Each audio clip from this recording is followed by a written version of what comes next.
and your finances. So if you want to stick around, I know I just started the live. Hopefully, you guys could hear me just fine.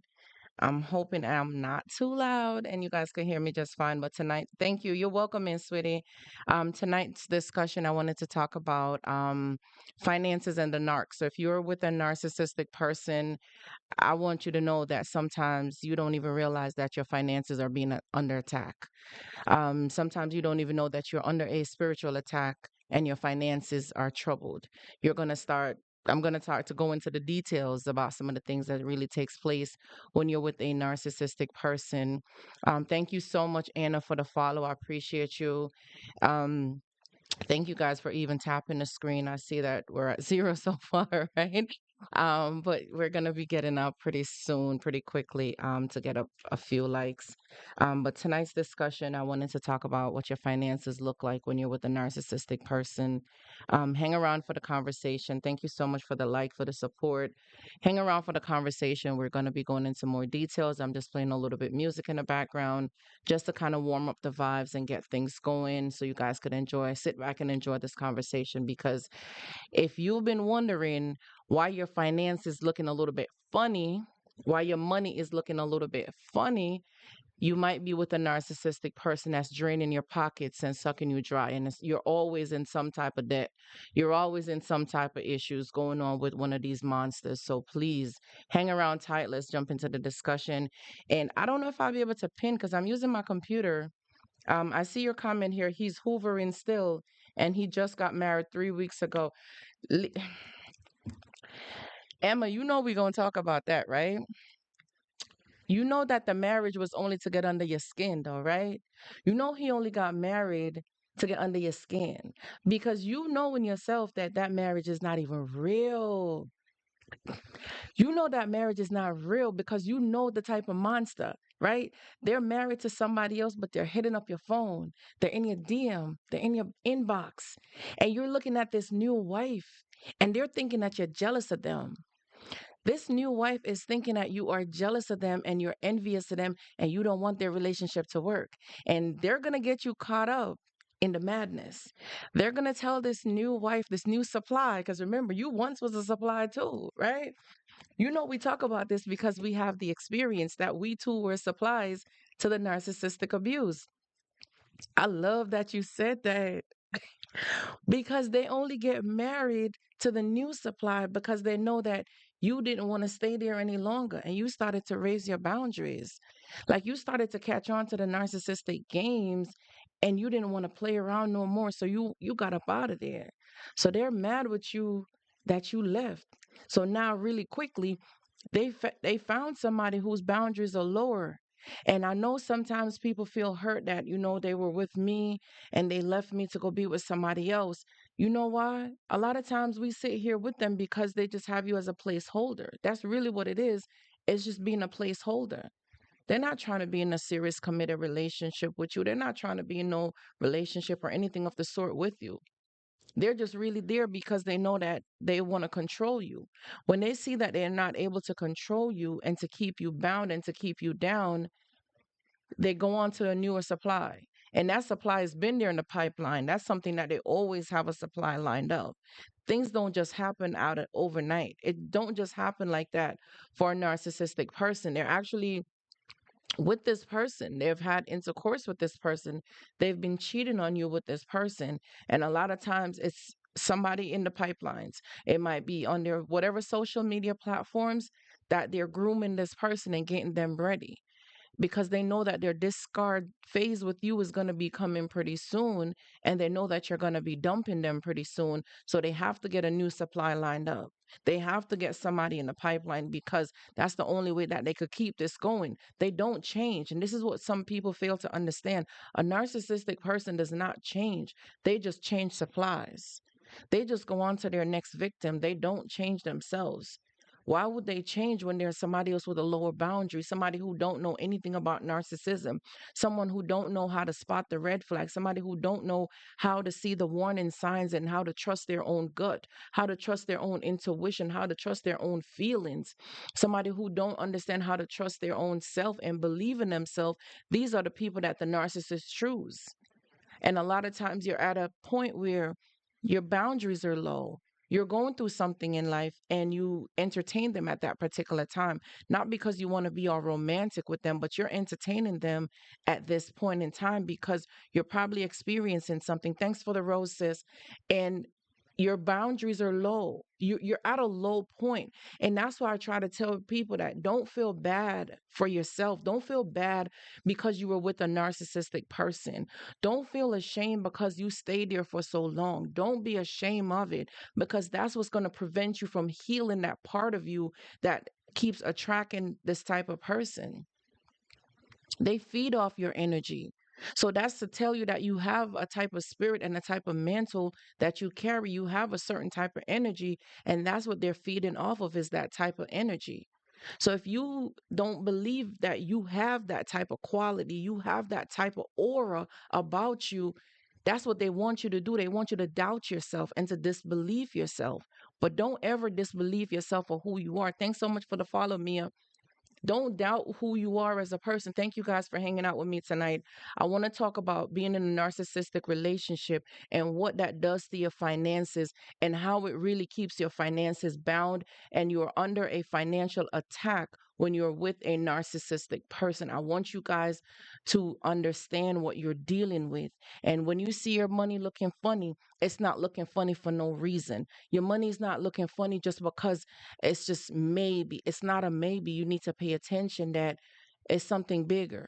You know, it's something deeper than you don't even realize it. You're with somebody that's envious and jealous of you and want to see you tear down. They want to break you down to pieces. So I want you guys to be able to pay attention to learn these warning signs and to pay attention to this. I see Emma said, she took my problem, not my man. He was never my man that I fell in love with.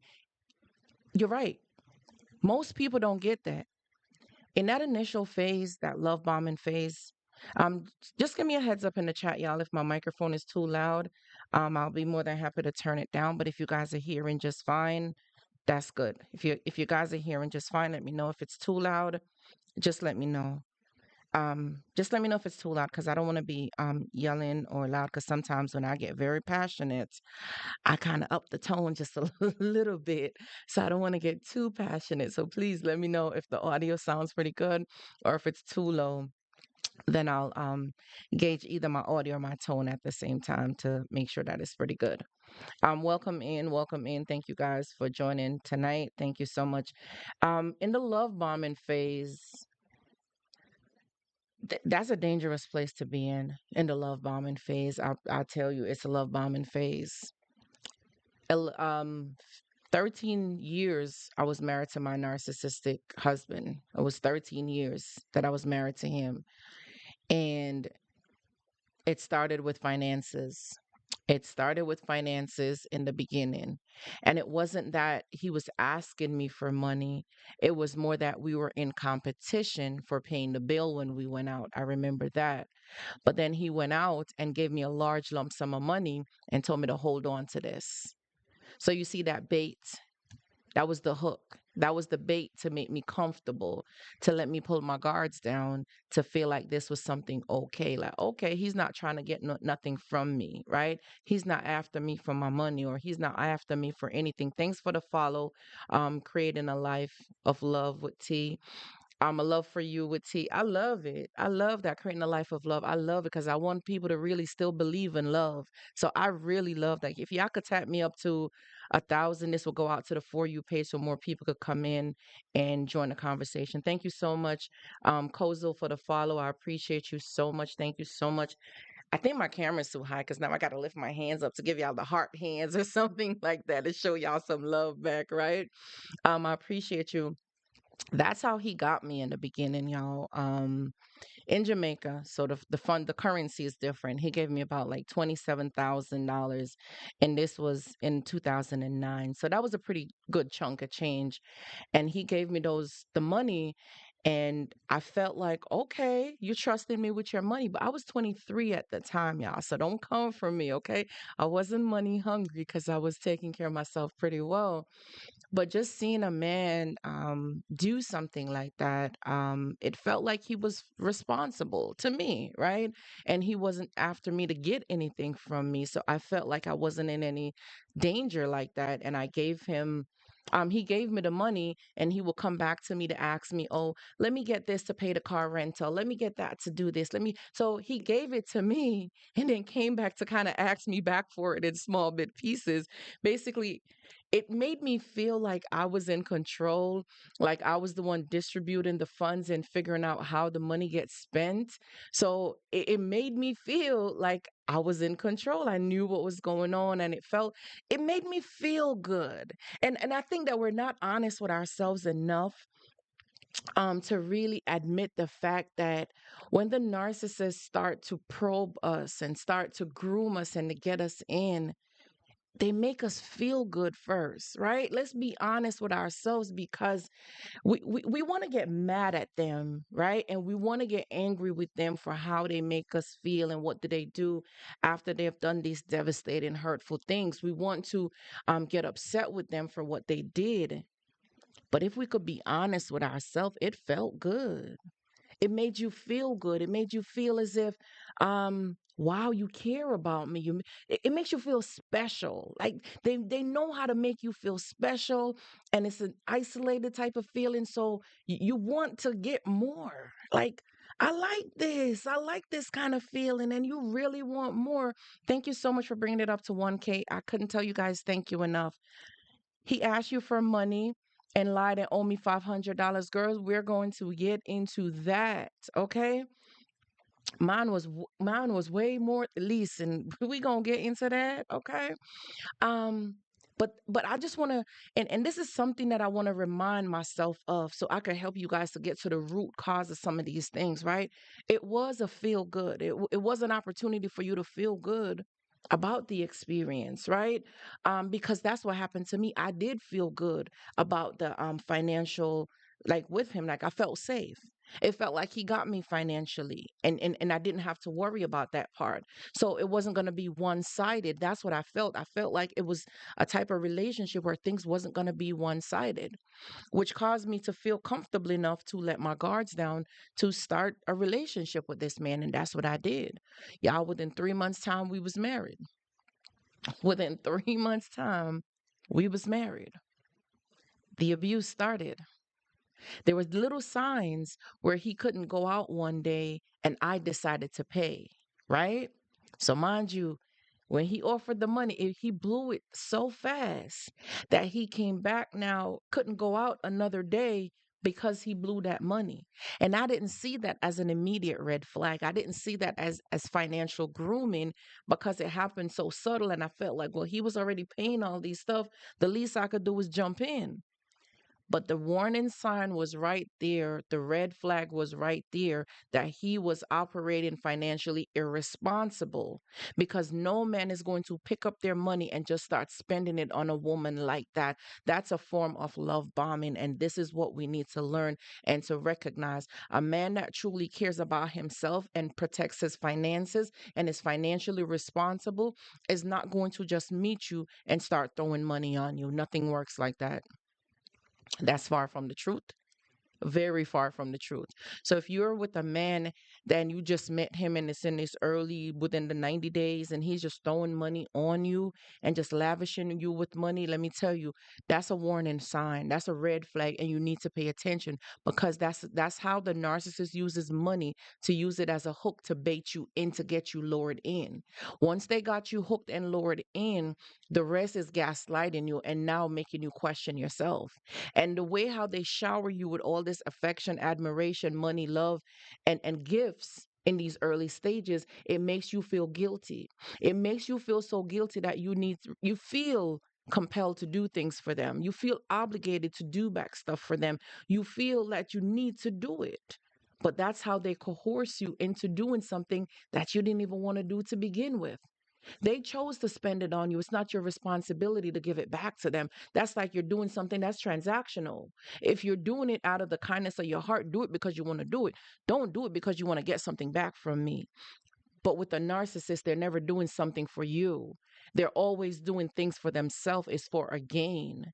So it might looks like they're doing something for you in the early stages, but that's just the bait. That's how they hook you and bait you and reel you right in. So if you're not paying attention to these warning signs and you don't know how to recognize these warning signs and how to spot them, you won't know if you're dealing with a narcissist or a genuine person or not. But always remember, a man that is truly genuine about you is not going to just spend money on you randomly. He's going to be more intentional. He's going to want to get to know you first. He's going to want to understand and learn things about you first before start throwing money and showering you with money.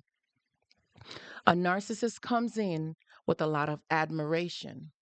There's a high sense of admiration in the beginning of the relationship. This is all a part of the love bombing phase.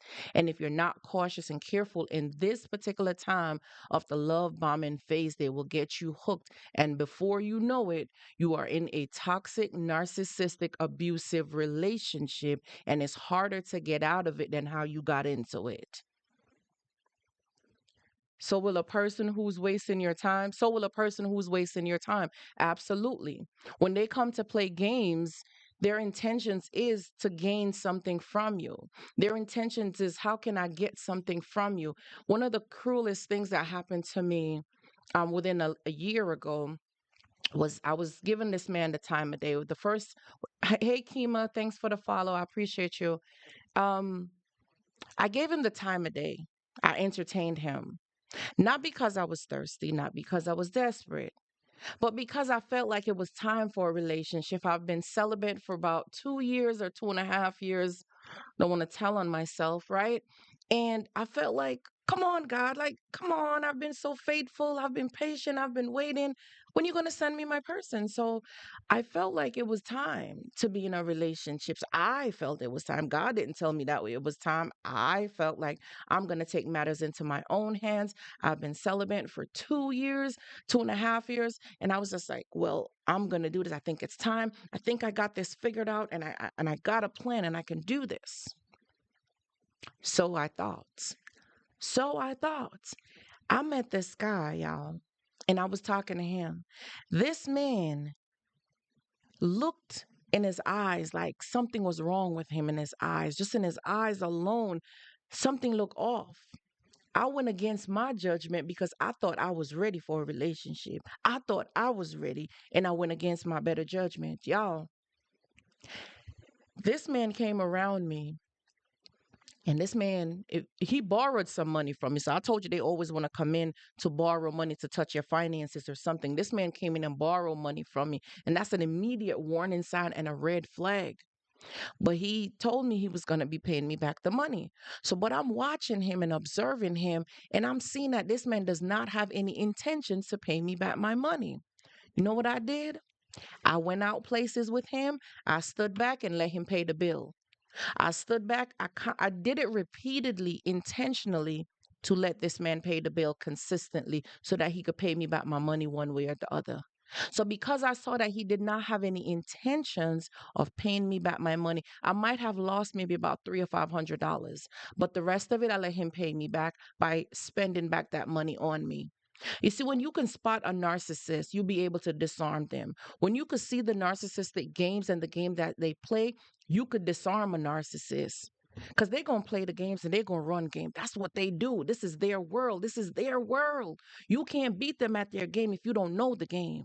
You can't beat them at what they're doing if you don't understand what they're doing and why they're doing it and how they're doing it. You can't beat them. How you going to go into somebody's house and beat them? The Bible tells us about this. You got to disarm the strong man first before you rob him. Why you think the narcissist play with your minds and play with your emotions? Why you think that is? Because he got to disarm you first.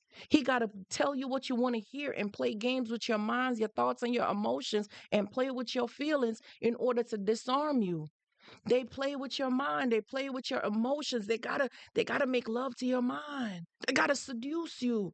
So that Jezebel seducing spirit, that's how they come in. The thing that this man didn't know that I don't get seduced so easily. It don't work like that. Like I said, it was 2.5 years. So some of you guys probably don't even know how to gain your strength. When you realize that you're sleeping with nobody, Okay. Eventually, when you realize that you're sleeping with nobody, you might think that there's a body beside you, but there's nobody home. There's nobody. Okay. Eventually, you'll realize that you need to wait on God. Okay. So I wasn't so hooked. I wasn't attached to anything that he was saying because I want to see it. You got to show me what you're talking about.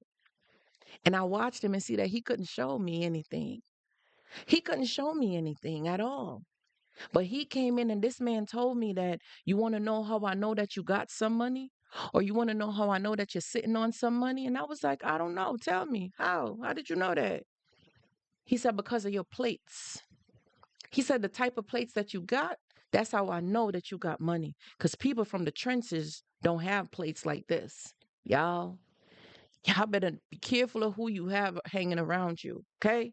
Um, y'all be careful of who you got hanging around you and who you allow to come into your space, come into your environment, come into your household. People are watching you and being jealous and envious of you, and you didn't even do nothing to anybody. See, that's the thing that you know that you're with a jealous type of spirit. That's when I cut this man off. I cut my losses. I cut him off. I didn't want him to pay me back no more money no more because I realized that you're attacking my finances. You're the spirit that came to attack me financially. So I see who sent you. So sometimes when you and that's why I chose this topic today because it's been resting on my heart for about a week now. And the Holy Spirit has been leading me to talk about this because somebody's finances is under attack. Somebody's finances is under attack and you don't even know what's happening. You don't even understand why when you are with this person, you can't seem to keep no money. You keep racking up bills, you keep racking up debt. You paying this bills, you always coming out of pocket with your money and he want me to let you know that your finances is under attack. I'm telling y'all it's been heavy on my heart for about a week now, for about a week. And I've been wanting to share the story with y'all. I've been wanting to share with y'all, but I'm like, God, I don't know. I don't know what and I've been disobedient. And that's the thing. When you become disobedient to God's command and his direction, I'm telling you, he will let you, he will embarrass you. He will put you in positions where you can't function until you get that assignment done. So I was disobedient. I broke my own code. Okay. I broke my own code. It was 2.5 years. I was going on without being intimate with anybody. And I decided to give this man a try. You want me to tell you how God did not approve of this thing? Let me show you how serious God is that God did not approve of this thing. This man, it was soft. That's how bad God was like, I didn't give that to you. That was not yours. It couldn't even stand up. It couldn't have functioned because this man was an alcoholic. He was drinking. Y'all type in F1 in the comment section for me, please, really quickly, because I know what I said just now, the alcohol. Please type F1 in the chat for me, please, really quickly. Okay. This man was sipping it down so much that it destroyed his liver and his stuff, and it was not functioning. Okay. That's how much. That's how much. When God said this ain't for you, it's just not for you. When God say no, stop going against his will.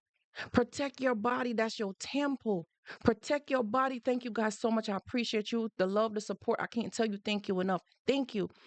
Protect your body. Protect your spirit. Protect your temple. Protect yourself. You hear me? I'm telling you, I told you I was 2.5 years I was going strong, nothing, no self-pleasure, no nothing. I tell you nothing because the more you do it, the more you stay away from being intimate with anybody, the stronger you become. You'll become mentally clear.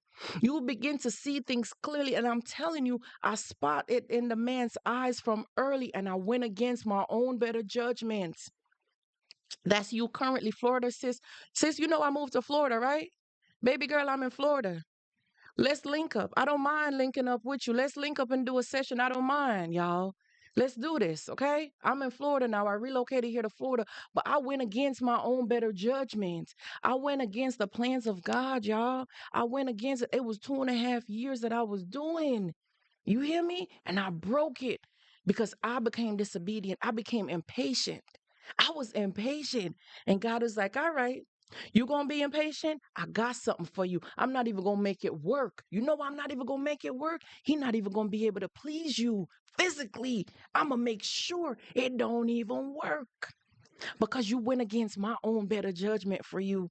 You know I got greater plans for you, and you went against that to go do it your own way. I'm going to show you what you pick when you pick. I'm going to show you what you pick when you pick. was like, you gotta be kidding me. I didn't want it to seem like because that didn't function, that didn't work properly, that I dump him.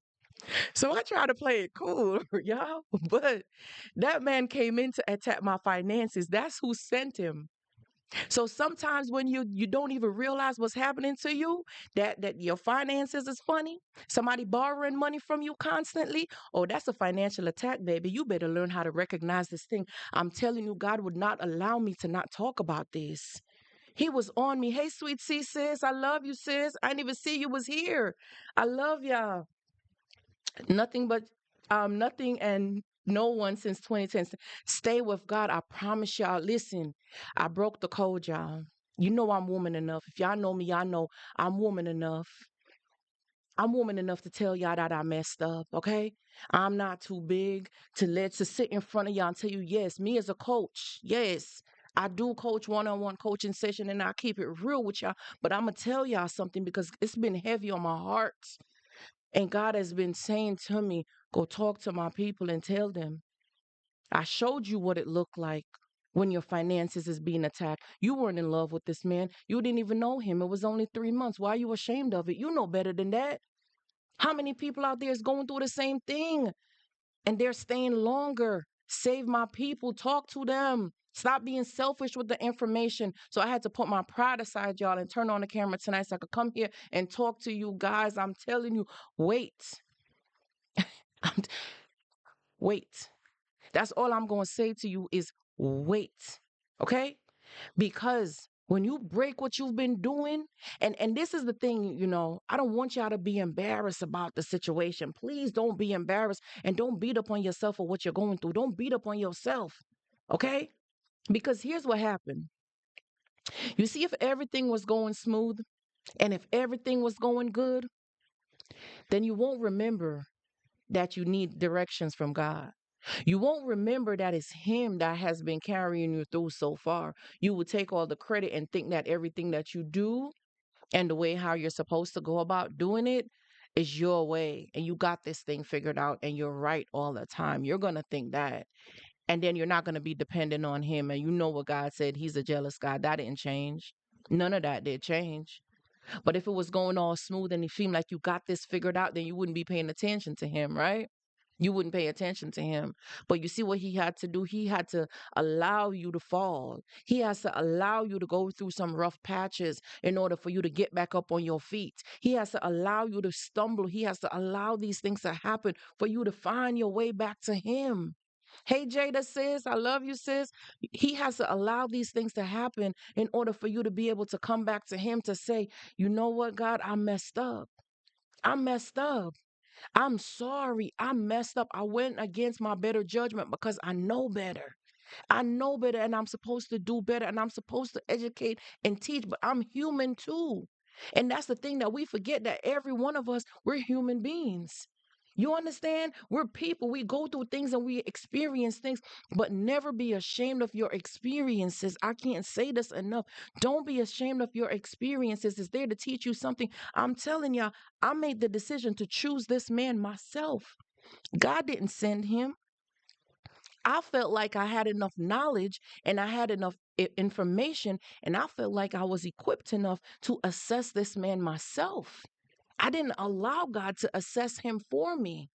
This man came into my environment, into my home, and was watching my finances. He was watching my pocket. He was watching the things that I eat out of my plate. This man told me he knew I had money because of my plates that I eat out of the plates.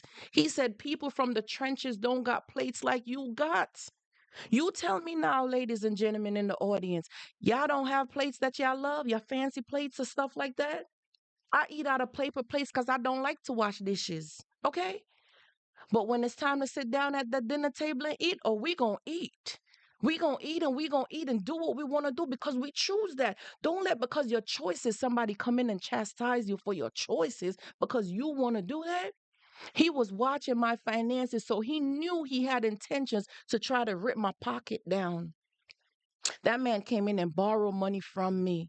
because his intentions were never pure. He's watching me. He's watching my finances. He's watching my pocket. Be careful of these people that you bring around you to watch you. These are monitoring spirits that are there lurking and watching you, and they are jealous of your success. They are jealous of your finances. They are jealous of who you are. Be careful of these people that you allow to come around you. My thing is, that's not a man. You gonna ask a woman for money? I'm a single mom with two kids, and you gonna ask me for money? You tell me that wasn't the enemy. You tell me that wasn't the devil. You tell me that wasn't a jealous, envious, succubus spirit that came around me to take from me. So be careful of what you allow people to come around you to take from you. And you see what God had to do? God made sure his PP did not work.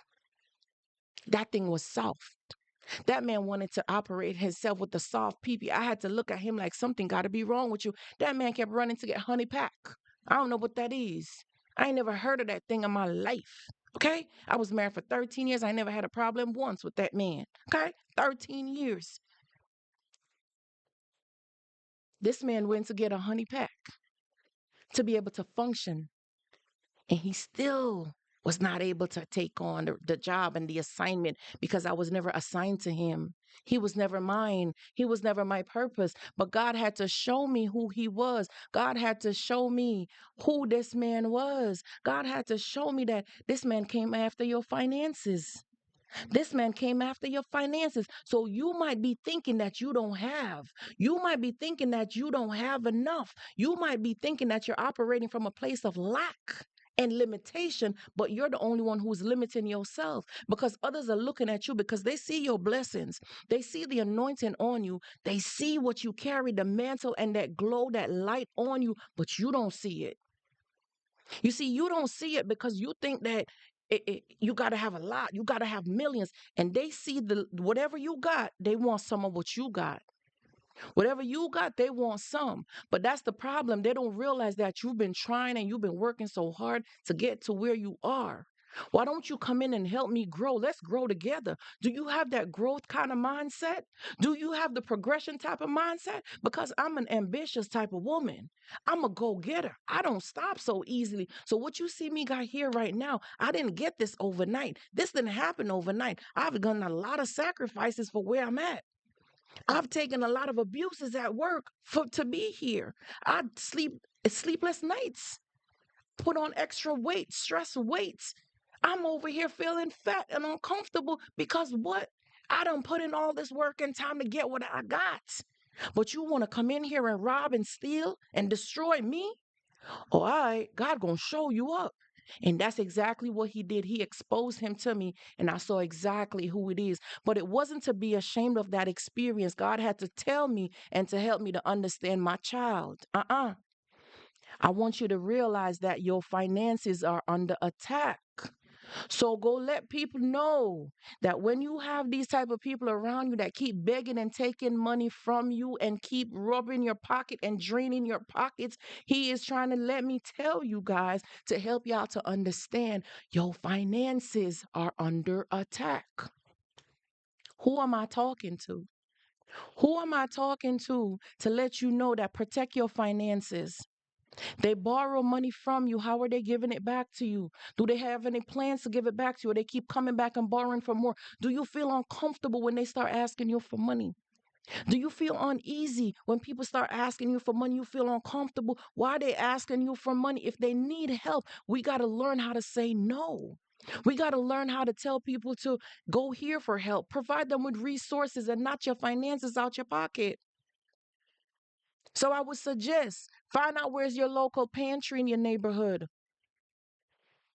Where's the social service office or the food stamps, the EBT, the cash assistance, whatever service, human resources services, find that information out and have it on speed dial. Have the information ready.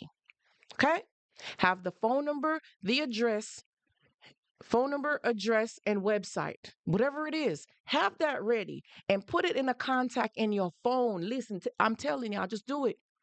Find out where's your local food pantry or cash assistance program or whatever it is, and just put it in a contact in the phone. And the next time somebody comes to you and asks you to borrow some money from you or to ask you to beg you for some money, let them know that I would love to be able to help you. And as a matter of fact, I've taken the opportunity to do some research and I have some information for you that's going to help you beyond today. You see that?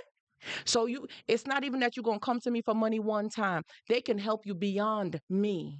Okay? Because I'm not in the position, you see how you wording this? I'm not in the position to be able to provide for you at this time. But this company here, okay? Take their number down. Would you like me to text it to you? Do you want me to email it to you? Let me know how you want to receive this information because I'm not in the position to be able to do this for you. You never claim you're broke. Don't speak that over your life. Stop saying that you broke. Oh, I don't got it. You got it. God says you got it because He got it. Okay? He blesses you according to His riches and glory. Stop playing with it. Stop claiming things over your life. Stop speaking negative over your life. You do got it. But but the thing about it is you're uncomfortable having these conversations. You're uncomfortable telling somebody no. So we gotta practice. See, that's why I want y'all to practice. Gather, go do some research. Get this number, get this phone number, the address, get the information and save it as a contact in your phone. And the next time somebody come begging you and looking for money from you, you share that information with them. But this is what you tell them. I would love to be able to help you. I do have some information that I feel like will be very useful for you, not only for today, but going forward. They'll be more than happy to help you. At the moment, you see how we're wording this? At the moment, my finances would not allow me to be able to do this for you. But here you go. Here's the information. See, if it's somebody who really wants help, they'll take the help. Okay? If they don't talk to you again, that's okay. What are you worried about? If they're mad because you're providing with them with resources instead of digging into your pocket, why are they so upset? Why are they so mad with you? Because what? What's the issue? You said you needed help, and I'm giving you resources. You said you ain't got no job. Here's the work center, the workforce center, the Indeed or Zip Recruiter or whatever. Here are these sites that are offering jobs. Maybe you can start somewhere and you'll be able to get where you need, so you'll be able to get that money to provide. If it's really an emergency situation, then apply for cash assistance and ask for the emergency assistance. See, the thing about it is, our country provides, hey, Sade, our company provides resources for us to be able to help. But a lot of time we take on the financial burden and the financial responsibilities, and then we sit down and we complain about it later. And then we get upset about it later. It's not for you to sit there and complain and get upset about it later. If you want to help because you're a helping person and you love to help people, point them in the right direction where they're supposed to go and stop complaining about it. Because when a narcissistic person gets attached to your finances, they will run your pockets red. You'll be on red. I remember when I was married to this man, oh, we was in the change jar searching for coins. How much are y'all? Listen, drop your testimony in the comment section. We used to go into the change jar to scrape up money, to get money, to put money together. Mind you, I was a bank manager making a lot of good money. And I went down to gathering coins and change because what I was attached to. I was attached to that incubus succubus spirit that was draining my pockets. I couldn't keep no money when this man was around me. I couldn't keep no money. Yesterday, I finally opened my transcript for school. And when I look at my transcript, it tells a story. In the summertime 2020, when I was leaving this man, because I left him August, I think it was like August 30th. I think it was August 30th, 2020. I left this man, right? And in the summertime while he was there, he was driving me insane. And I had went back to school because I said, you know what? I had started this degree since I was in high school and I never finished my associate degree. I was like, let me go back to school 2020 and finish this degree. Y'all, I went back. I knew it was hard and I was pushing through and I knew it was so hard to do it. This man wouldn't even help me with the kids. I had to bring my daughter to school with me and she's sitting beside me in the chair in school. I asked my professor, if it was okay to bring my daughter because of the level of abuse that I'm dealing with at home, but I just want to be better. I just want to better myself and I need to get out of this situation. I need help. Can I just bring my baby to school with me? She said, okay. And my daughter got her book bag and she dressed up and come to school. And my daughter's sitting in the chair next to me in school. I got the pictures in my phone. My baby's sitting in school with me because mommy got to finish this associate degree because mommy want to be better because these babies got to get better. I got to do better for these kids. And that man was tearing me down. He was tearing me down left, right, and center. But you know what? My grades, I got two C's and one D for that semester. My GPA was 1.66 for that semester, for the summer semester. Okay? I'm telling you, my transcript tells a story. I dumped that man August 30th. I went out and I finally decided August 30th or September, between that month, the September and August, right there, I decided to dump that man, to let him go. I got my transcript. I took 6 classes the next semester. A's and B's. My GPA was 3.67. My GPA was 3.67.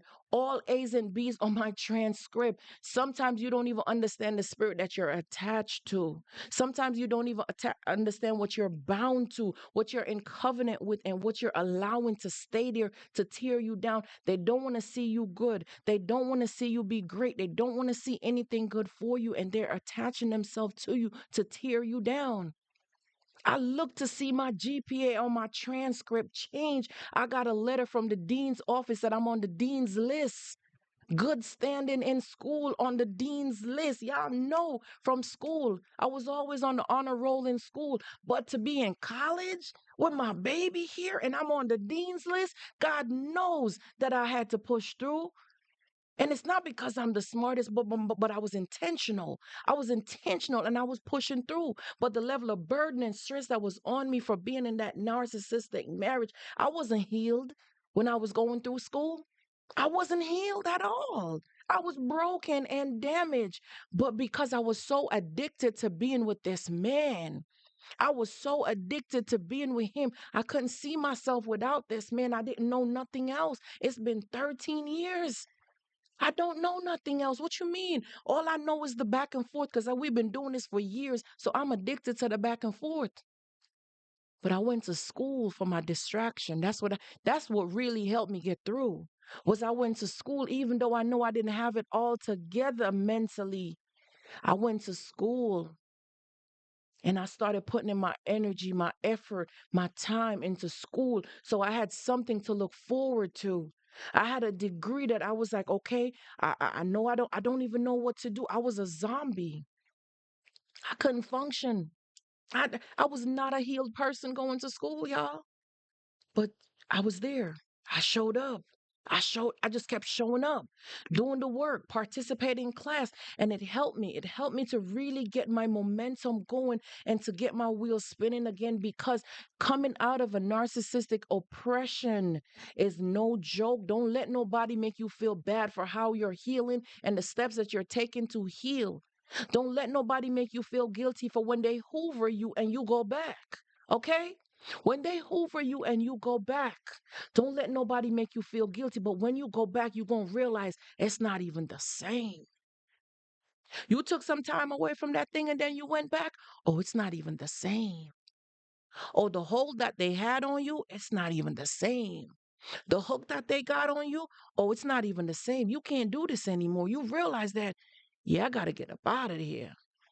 It was hard out there without you, but it's even worse being here with you. It's even worse being here with you. So when these type of spirits gets attached to you and you're hooked onto them, you don't even know what time of day it is. You don't even know what if it's morning, if it's night. Inside your head, it feels like a big foggy cloud. And you're uncertain on which way to go. You don't even know yourself. Then think about when somebody's going through withdrawal symptoms, when they go through rehab and they start having that withdrawal symptom, that withdrawal time where they're fighting with themselves. They can't be in their own body. They're fighting because their cells, their DNA has been altered and been changed to the addiction. So the addiction is a normal spirit for them. They're used to this, right? A person who drinks a lot, think about it. This is what they do. This is what's working for them. So when they stop, their body's going through withdrawal. You're experiencing the same thing when you go through withdrawal with the narcissist. You're going through that withdrawal, that separation from them, and you're having these panic attacks. You're having anxiety, the separation anxiety. Your emotions are on high. You can't function properly because you were so used to the back and forth through the confusion, the back and forth, the arguments, the confusion, the gaslighting. You have become so numb to these things. I see Simply said, yes, exactly. It was 12 years. So if it was 12 years with them, it's going to take a while to come down off of that. Thanks for the follow, um, Jada and Simply. I see you guys. Thank you so much. Want to acknowledge you tonight. Um, yes, you're going to see that when you're dealing with one of these people, it takes a long time. So, like I told you guys, I went against my better judgment and broke my celibacy of 2.5 years because I became impatient and I wanted a solution. I felt like I was strong enough now and I have learned my lesson and I've done enough healing and I've done enough work and I felt like it was okay to go back out into the dating world. When I got with this man, his intentions were never pure. But God had to reveal it to me in a different way to let me know that I need to wait on him because what he got for me is great. When God says yes, nobody else can say no. You hear that? That's a real true statement. If you've experienced the hands of God moving in your life, then you'll know what I'm talking about. When he says yes for you, nobody else could say no. Thank you, Dawn, for sharing the life. Share the life out to somebody, y'all. Um, y'all know I'm just being obedient because I was told to come and talk about your finances to stop letting this narcissistic person hold you down financially. Okay. I was told to talk about this tonight. And I went down a road of talking to somebody. I don't know who. Okay. But that once was me as well, too. So I just want you guys to know don't be ashamed that you went through this because a lot of people are holding this shame inside and they're not healing. So when they go into relationships, they're getting this trauma responses. They're being triggered. Thanks, Don, for the follow. I appreciate you, sis. They're being triggered, right? Because the part of their brain that holds the pain, that holds the trauma, that holds the information, they're reacting to the type of abuse. So whenever they see things happening outside, you're reacting to these things. You're being reactive. Instead of learning how to deal with these emotions and learn how to process these emotions and these feelings that you're having. They're normal feelings because you did experience trauma. That was psychological abuse. That was mental abuse. That was emotional abuse. That was real abuse that you experienced. Don't let nobody downplay your abuse. Don't let nobody tell you that, oh, just get over it. Oh, you still talking about that person? Oh, you're not over them yet? They did not experience what you experienced. Nobody can tell you how to heal. Nobody can tell you how to go through your experience. Nobody can tell you how to walk this walk. You did it for 12 years of getting beat down. You did it for 13 years of getting 15 years. Some people are in it 30, 46 years. And the one thing about a narcissist, they don't change. The narcissists don't change, they change supplies.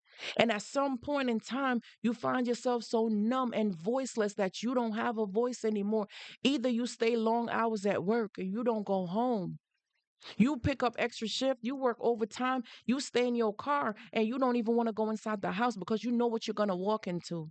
So you rather not go inside because you know the battlefield that you're going in. You're putting on your helmets, you putting on your vest, your shield. You going into a war zone, so you prepared.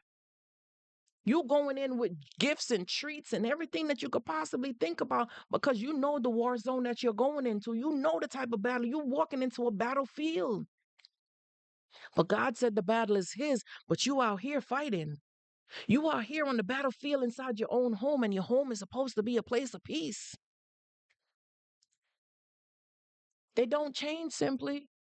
They don't change. And I had to learn the hard way because I felt like this man was gonna change. I felt I the thing about it is I believe so much. It's like you believe so much in the thing that you want it more than anything. And the harder it gets, it's the more you want it. The harder it gets, it's like you want it even more. You believe in it more. You be like, if I just try just a little bit more, if I just go in a little bit harder, maybe things is gonna change. And you feel like somehow if you push a little bit harder and a little bit stronger, something is going to change. Hey, Lifeless. Thanks for joining the live. I saw that you came in through a share. Somebody must have thought that this was great information for you. Welcome in, no judgment here. Listen, it's a free place here. Be welcome and comfortable, okay? Ain't no embarrassing zone over here. Welcome and I welcome you all. We welcome you. Listen, you're going here preparing. I thought this man would have changed. And then you become so addicted to the thing. See, forget the fact that, oh, you thought the relationship was going to work. Oh, no, we having struggles right now. We having a fight. We having a hard time. Oh, now you want this more than ever. You going harder. You're fighting even more. You're putting up a stronger fight. And the harder the battle get, the more you overcome it. And every time you overcome it, but you don't understand that God is giving you your stripes. You are getting some level of stripes because this is one-on-one teaching. This is on the job training. What you're getting here is on the job training because now your endurance, you have built endurance. You have built endurance and your resilience. So you're showing that it don't matter what you go through, it don't matter what the hardship that you go through, you know how to get out of these situations. And it don't matter how bad it seems to get and how hard it gets. You know how to fight out of these situations because he gave you these tools necessary to be able to fight these fight when they come. So why now you're out here acting like you don't know how to fight?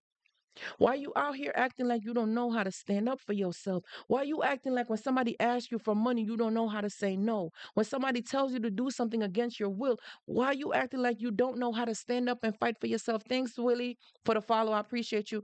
Why you acting like you don't know what to do? But when you was with the narcissist, you were so empowered. You were so motivated to stay the course, to tough it out. You see what they were doing? That was a test. They were testing your level of endurance. Hey, Mish, thanks for the follow. They were testing your level of endurance. You were being tested to see your tolerance level. And that's what you do when you're with, if you've been with a narcissist and you came out on the other side, you don't play no more.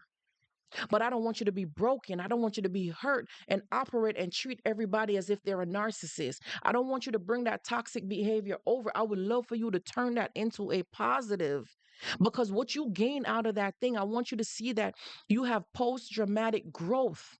Not post traumatic depression. You have post traumatic growth. You have grown from this experience. And that's what I want you guys to realize. Take credit for you coming out. You left. That was the hardest thing to do is to leave. I get it that you ruminate about this person from time to time. I get it. It's normal.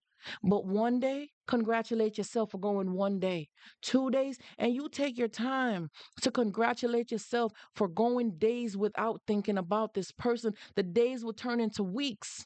The weeks will turn into months.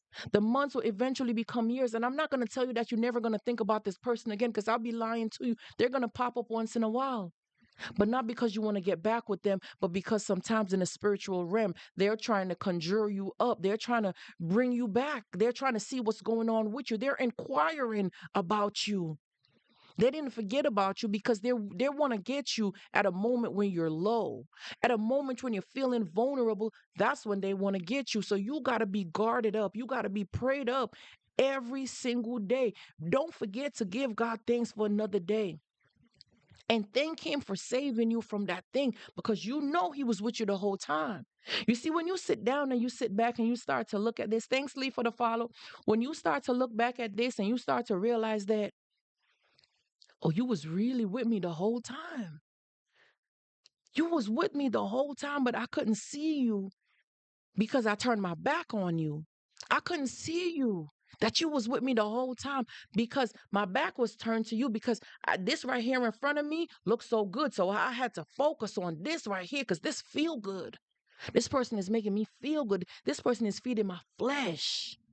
My fleshy desires right now is getting satisfied. It's being fulfilled. But my heart is aching. My heart is broken. My heart is hurting though. But my flesh feels good. But my heart is hurting. And my back is turned to you right now, God. I can't, it's not your time yet. Because my flesh comes first. Let me tell y'all something. When it's all said and done and that fleshy desire don't do nothing no more for you. Oh yeah, you gonna look behind you because you gonna want God. Oh yeah, you gonna want him. You gonna and guess what? He's like, I was here the whole time. You just never bother to turn around because your needs, your physical needs were being met. But now that you have the broken heart and you need it to be mended, now you come to me so I could do what I normally do, pick up the pieces. I'm going to pick up the pieces, right? Y'all be careful of what y'all laying down with. Be careful of what you decide to lay down with, to be in covenant with, to be around your home, to be around your kids, to be around your environment. And I'm saying this to you because it happened to me. When you invite these type of spirit in your home, they will find a nesting place to take residency because their job is to rob, kill, steal, and destroy. That's their job. So if you're not mindful, you will take on one of these people around you and you can't understand why you can't keep no money. Why you running from paycheck to paycheck? Like why you just running on edge? You living on the edge. Like why are you living on the edge?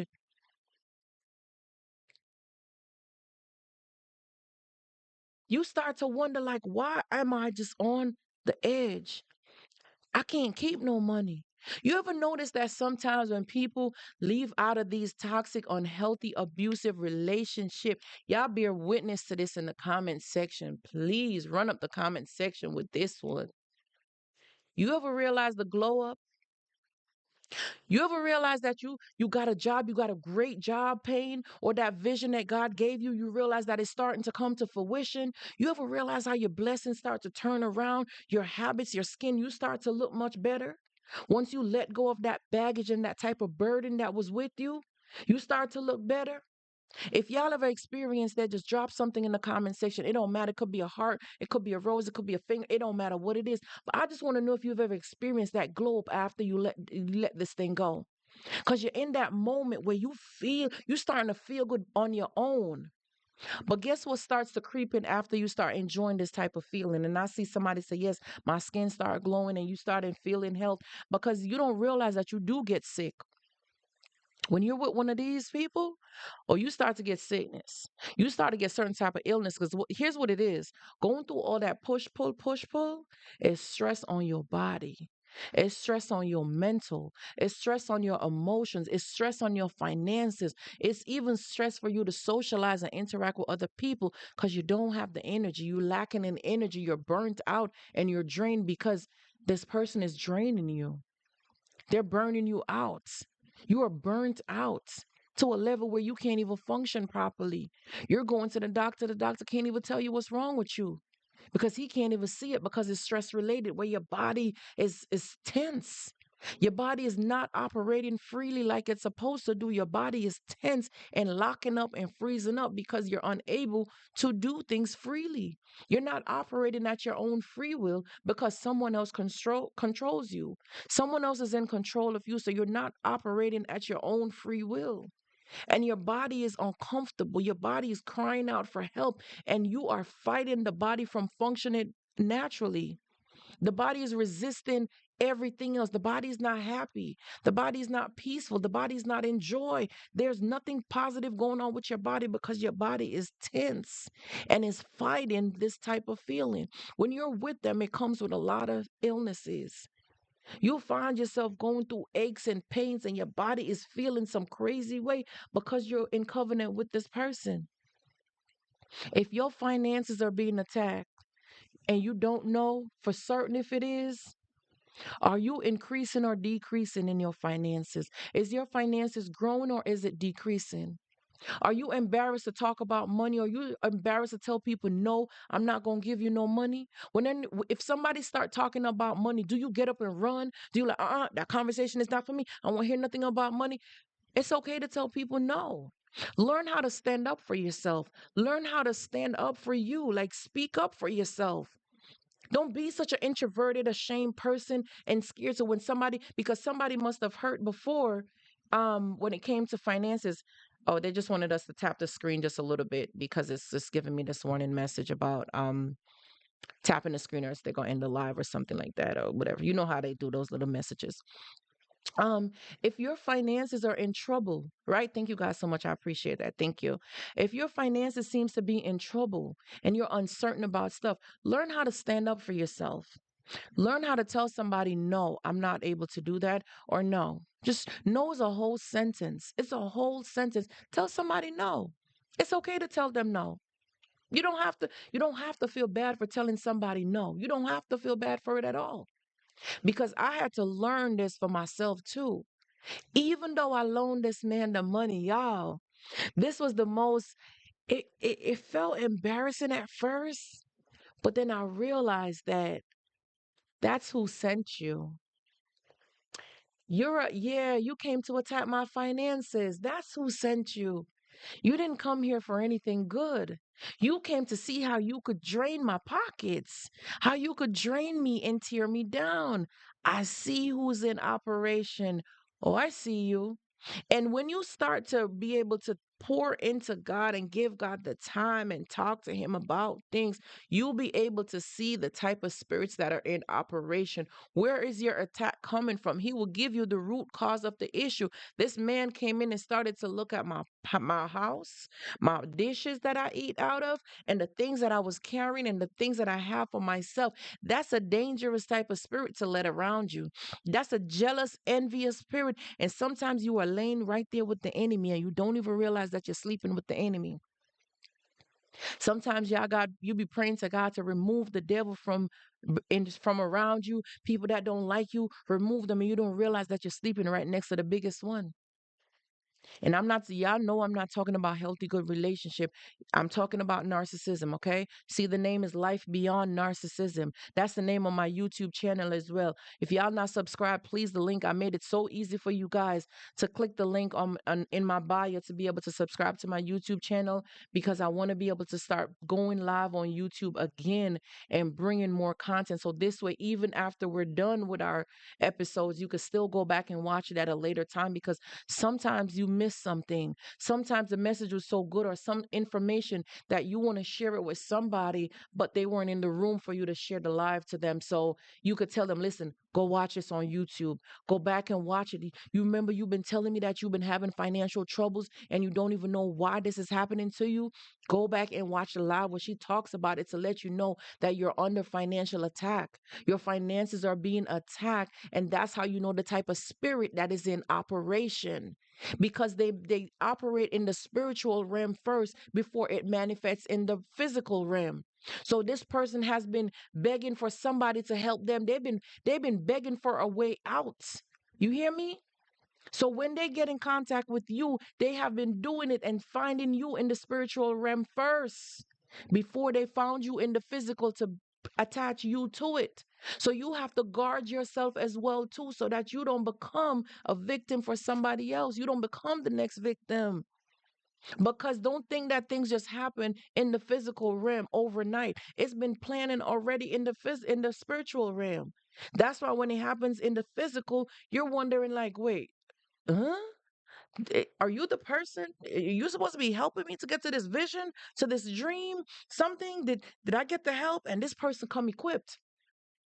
They know some things that's been going on with you. They know some things. They've been watching, lurking, studying, and they've been probing. So they come in with that feel good kind of vibes to make you lower your guards, to be able to trust them. So they have to tell you things to manipulate your mind to get you to trust them so that they can lower you in, so that your guards will be lowered. So now they could come in and play with your finances. They could play with your money. Okay? So if you're wondering why your money's so funny and ever since this person is around you, you know your money is just going down. They're borrowing 20 from you here, 50 from you here, 100 from you. Thanks, Mia. They're borrowing some money from you here, there, and everywhere. And you're wondering, like, why is my money going low? And and here's the thing how they bait you. So I'm gonna tell you about how they start to bait you, right? Because this one here that came that I told y'all about, he did small transactions at first. That's how he started, right?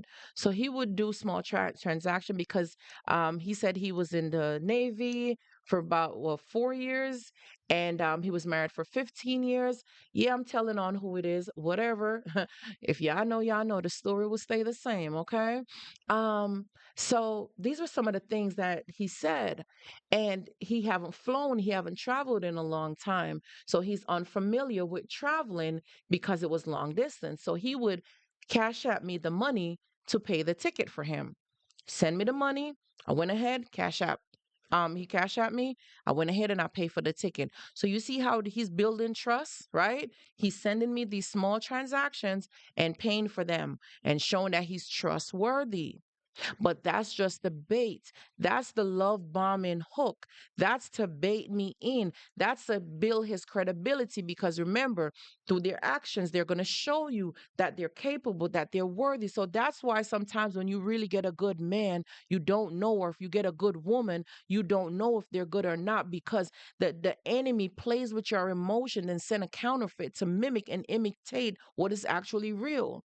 What this man did was he started to do small little transactions to bait me in. That was his hook. That was his handle. That was his expertise. Because his agenda was bigger. He knew he was going to come and borrow bigger money from me, so he had to do it in small increments.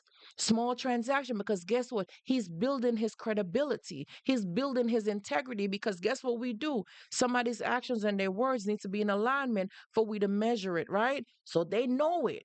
See, the thing about it is they know that we're looking for certain consistency and certain things. So they come in mimicking and playing these things. But the thing about it is we got to learn how to measure this over a period of time, not in 2 weeks, not in 3 months. Not in 30 days, not in 60 days. We got to learn to measure this thing over a period of time. You need a longer time to build trust. So we got to learn how to not be so trusting so quickly, so easily, and allow somebody to earn your trust. And a man that came to provide for you, to protect you, and to do for you is never going to come in to take your money from you and to ask you for any money or anything like that. They're not going to come in to do stuff like that. So when you see a man asking you and set his mouth to ask you for money, that's an immediate red flag. This man did these small, tiny transactions as a bait, as a hook to lure me in, to get me hooked. And I wasn't hooked. I just trusted him. So I built trust with him by doing that because I felt like he was trustworthy. So when he asked me for the money, I promise y'all, it felt so wrong in my stomach. I felt wrong. It felt bad. I knew it was wrong because I felt it in my stomach. What do they mean they saw inactivity? How am I not active? Why don't you stop messing with me? Hey, blessed child. Hey, sis, welcome in. Why are they messing with me? Tap the screen, y'all, and stuff like that. I'm here. Stop playing with me, TT. I'm right here. Okay. Stop playing with me. Stop playing with me. Um, so this is what he did was that he was building credibility with me. So he was doing these smaller transactions going back and forth to build credibility with me so that I could trust him. And that's how they do stuff like this, right? To trust so that you build trust with them. They have to find a way to lure you in, make you feel comfortable, let your guards down. So guess what? The more your guards is down, the better it is for them to do the big one that they're gonna do, to rob you, to come and steal stuff from you. I said, okay. When he borrowed the money, I knew it in my gut, in my stomach. I felt it. And I was just like, oh, I'm going against my better judgment. And I know, I said, God, please forgive me.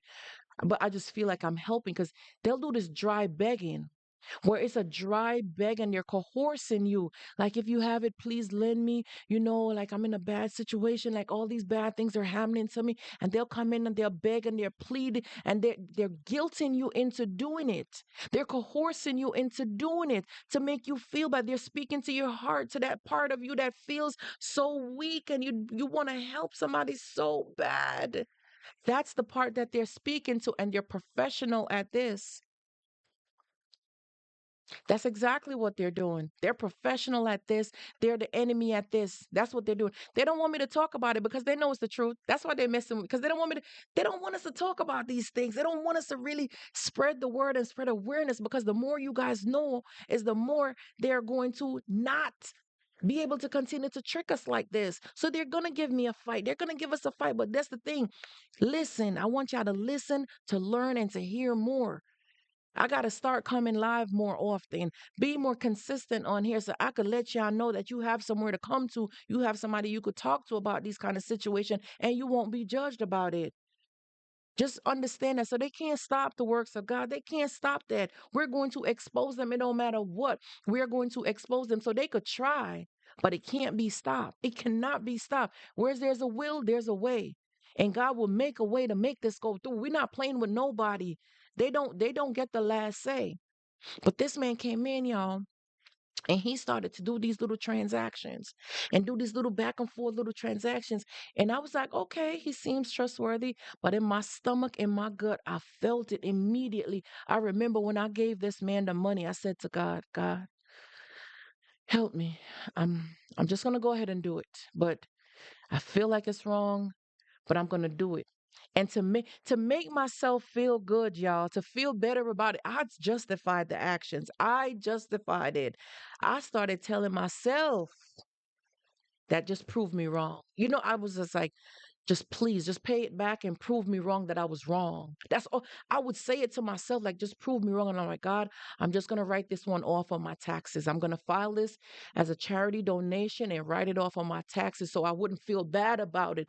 I was convincing myself, I was telling myself things to feel better, to not feel so bad about the decision that I made. You hear me? But I knew it was wrong when I did it. But I watched him to see his intentions on paying me back. And when I would text him to ask him, what are your intentions on paying me back? Oh, my intentions are what I say they are, and start to have all these attitudes. But I had watched him pay and spend the money back on me before I cut him off. So, yes, I saw that I wasn't going to get that money back. I did.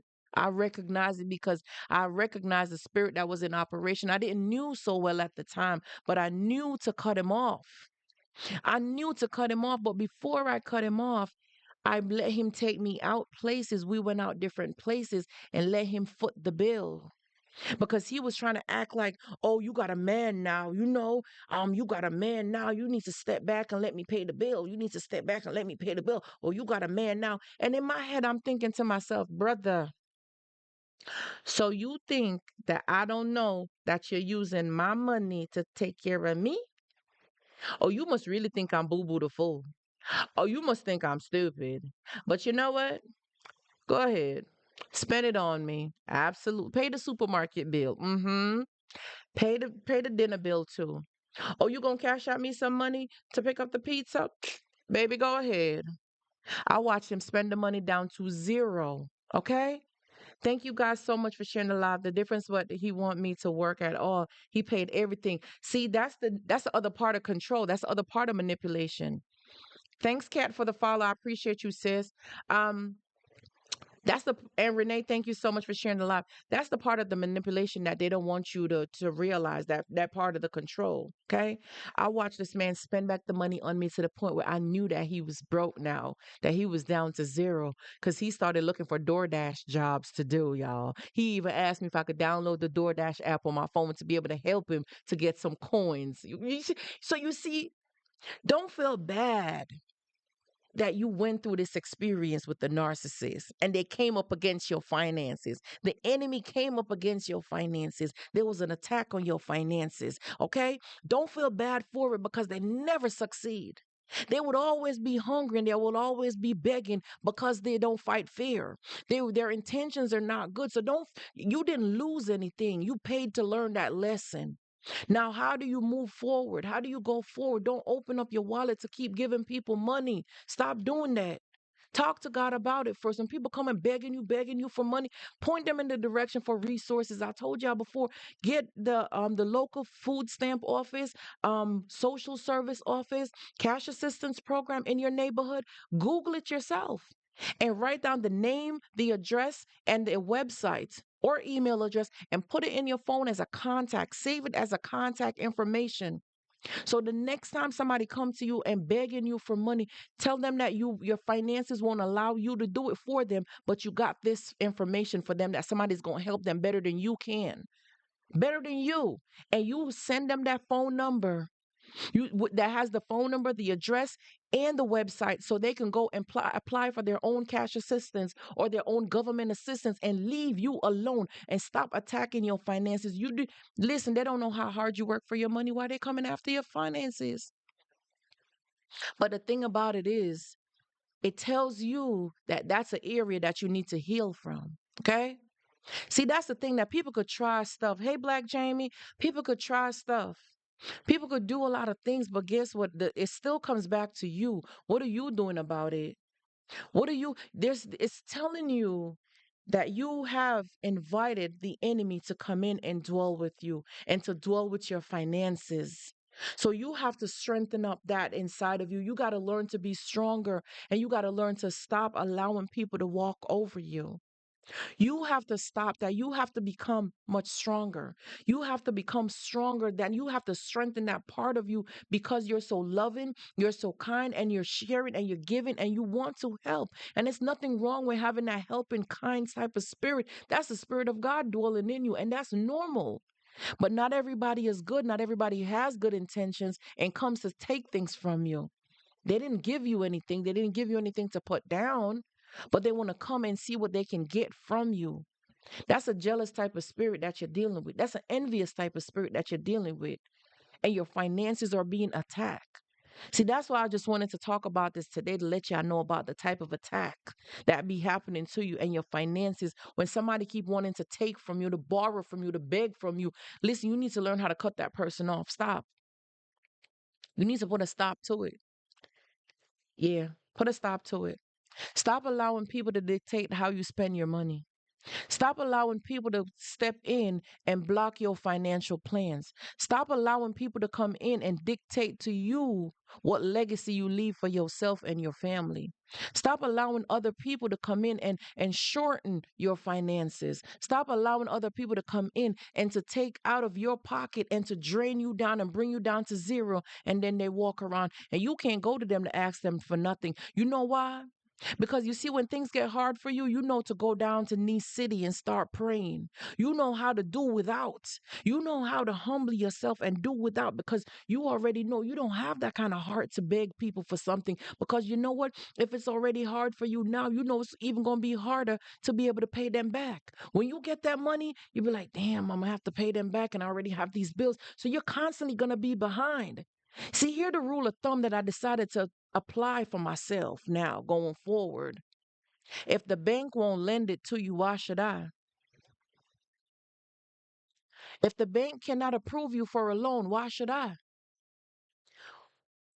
If who's signing off on this contract over here? Who, if the bank cannot approve you, why should I? And they are FDIC insured. I told you I worked with JP Morgan Chase for 12 years. I know about the banking world, okay? If the bank won't approve you and you can't go through their approval system, what does your credit look like? Because your credit tells a story. Come on. Your credit tells a story. What story does your credit says about you? Does your credit shows your credibility that you really pay back your bills?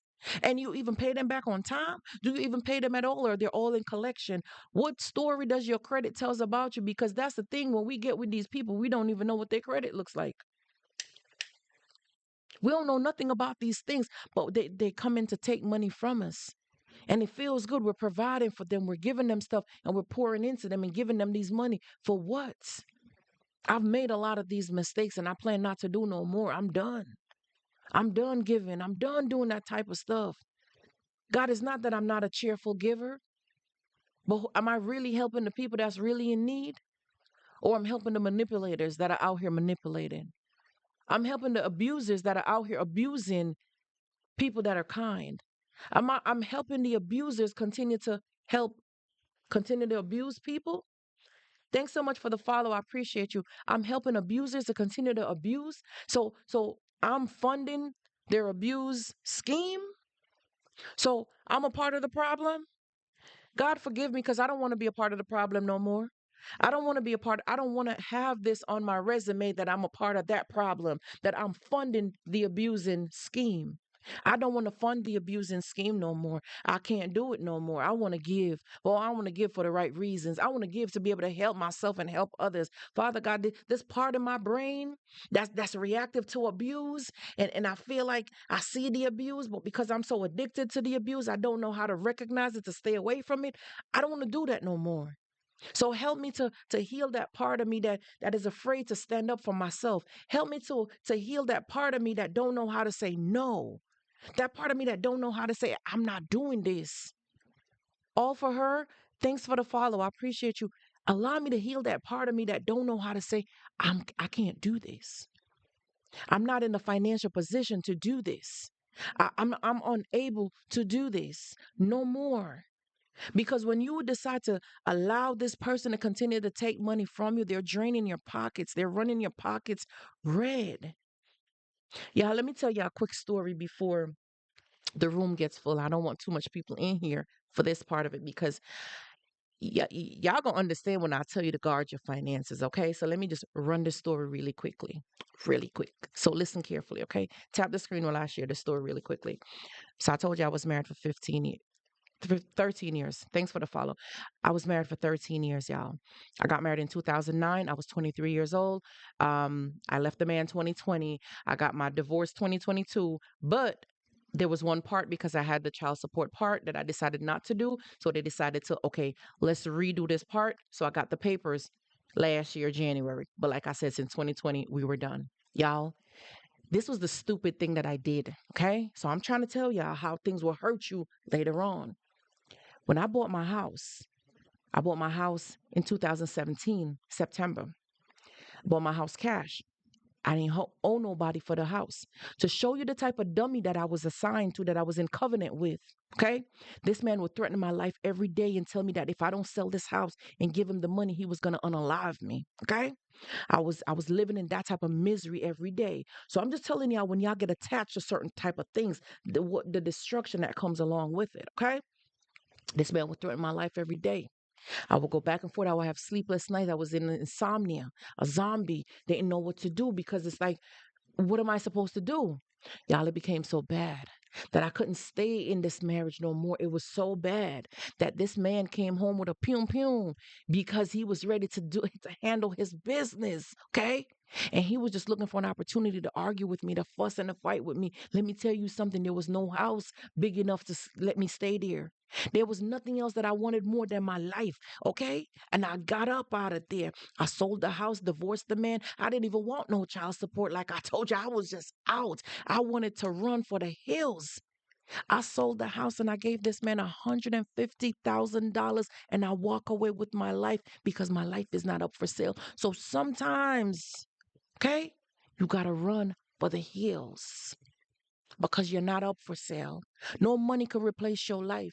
There's no money on this earth that will replace your life. But when I sold that house, I'm telling y'all, I cried because I prayed about it first and God revealed it. And He told me that I'm bound in covenant with this man through the house. So I need to sell the house and get rid of him and break this covenant because I'm bound to him. And God looked and told me that if I trust him to give me that house, he gonna give me many more. Let me tell y'all something. I stand on his word. I stand on his word and I remind him that you didn't bring me this far to turn back now. You didn't tell me to sell that house so I could be here suffering. You didn't do that to me. You didn't bring me this far to turn back on me. Now you said you're going to restore me 10 folds, 100 folds, and I'm standing on that. I stand on nothing else. Y'all, I ended up in the shelter with my kids. I told you I'm gonna give y'all a quick story, so y'all listen. You hear I tell you, leave these monsters alone. You hear me? I ended up with in the shelter, not because I didn't have any money, but because I got another attack. My mom's husband put his hands and started to choke. Listen, I don't want to say it because y'all know he started to. And I had to, and it happened in front of my kids, and I was just like, "What in the world is this? Lord, what is this? What is going on? What is happening here?" And because of how it happened in front of my kids in my apartment, because I was at my mom's house after I sold the house, y'all, the child protective service got involved because the kids were afraid. The kids didn't want to go home. They didn't want to come back to the house because it's like, how could Nana's husband do something like that? Like, how could we trust? So now my kids are traumatized. They don't know how to trust people because they watched their dad do the abuse. Now their Nana's husband, like, what is going on here? And they was traumatized. They was scared. And we had to go into the shelter, y'all, for 3 months. I was just sitting in the shelter every day, like, God, what is this? What what's happening here? What's going on? Like, God, what's going on? Everybody couldn't understood why I was so peaceful and happy and I was in the shelter. They can't seem to understand how am I going through so much adversities and I'm still smiling and I'm still praising God and I'm being optimistic about my experience. They couldn't understand that. But the whole time I just wanted to talk to God and let me know, God, what is it that you're doing? Because I know you're doing something. What's going on here? You're doing something. What's happening? Y'all, I'm still living in God's will. I didn't get my house yet, but he gave me a beautiful apartment, a beautiful 3-bedroom apartment so my children could feel at peace again. They could come out of that toxicity. They could come out of that madness. They could come out of that chaos. So sometimes you think that you're the only one who's going through this pain. You're the only one who's going through this misery, and you don't understand that your seeds that you're bringing is also going through this pain. Your friends and people around you are suffering as well because of your choice. $150,000, y'all. That's what I paid for my freedom. $150,000 for my freedom. It ain't worth it. And some of y'all sitting there with this narcissist for years. That was the story I wanted to tell y'all, how much it cost me to run for my freedom. Yes. Now we could get back to talking. I just wanted to tell y'all that really quickly so y'all know a little something about me. So when I be telling y'all to leave this monster alone and your finances is under attack and they will stop at nothing to take you out, they will do what they got to do. And because they don't have nothing to live for. They don't have nothing to lose. So you're just casualty. Like they don't even value life itself. They don't even value your life. Not even yours, they don't value. So you think they won't do it? They don't have nothing to lose.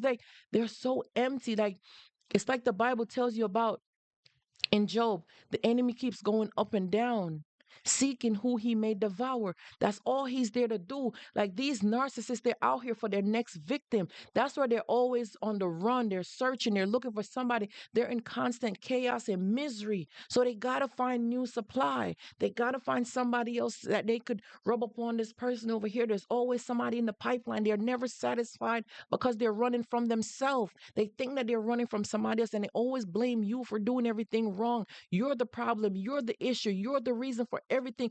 Every downfall that's happening with them is your fault. And they have given you that identity. So now you take on that identity as if it's your fault, that you did something wrong and it's you. You're the problem.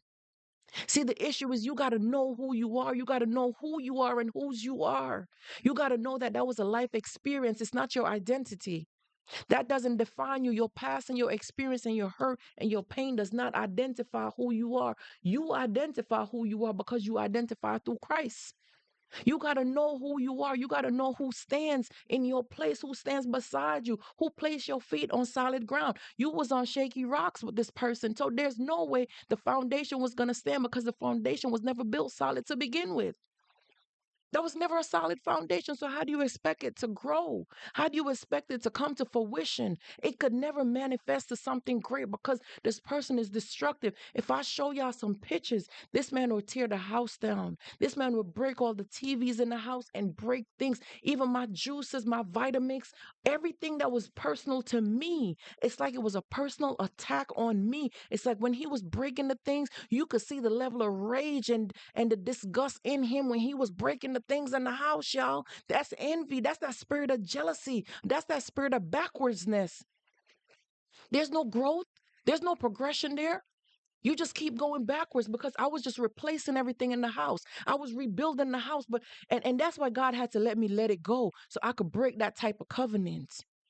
I could break that. That's what he told me that because if I was not realizing that I was on a dummy wheel, I was on a dummy hamster wheel and I was going nowhere. I would, because I'm in a physical house, but guess what? I wasn't going anywhere because every time he got upset, he breaks everything in the house.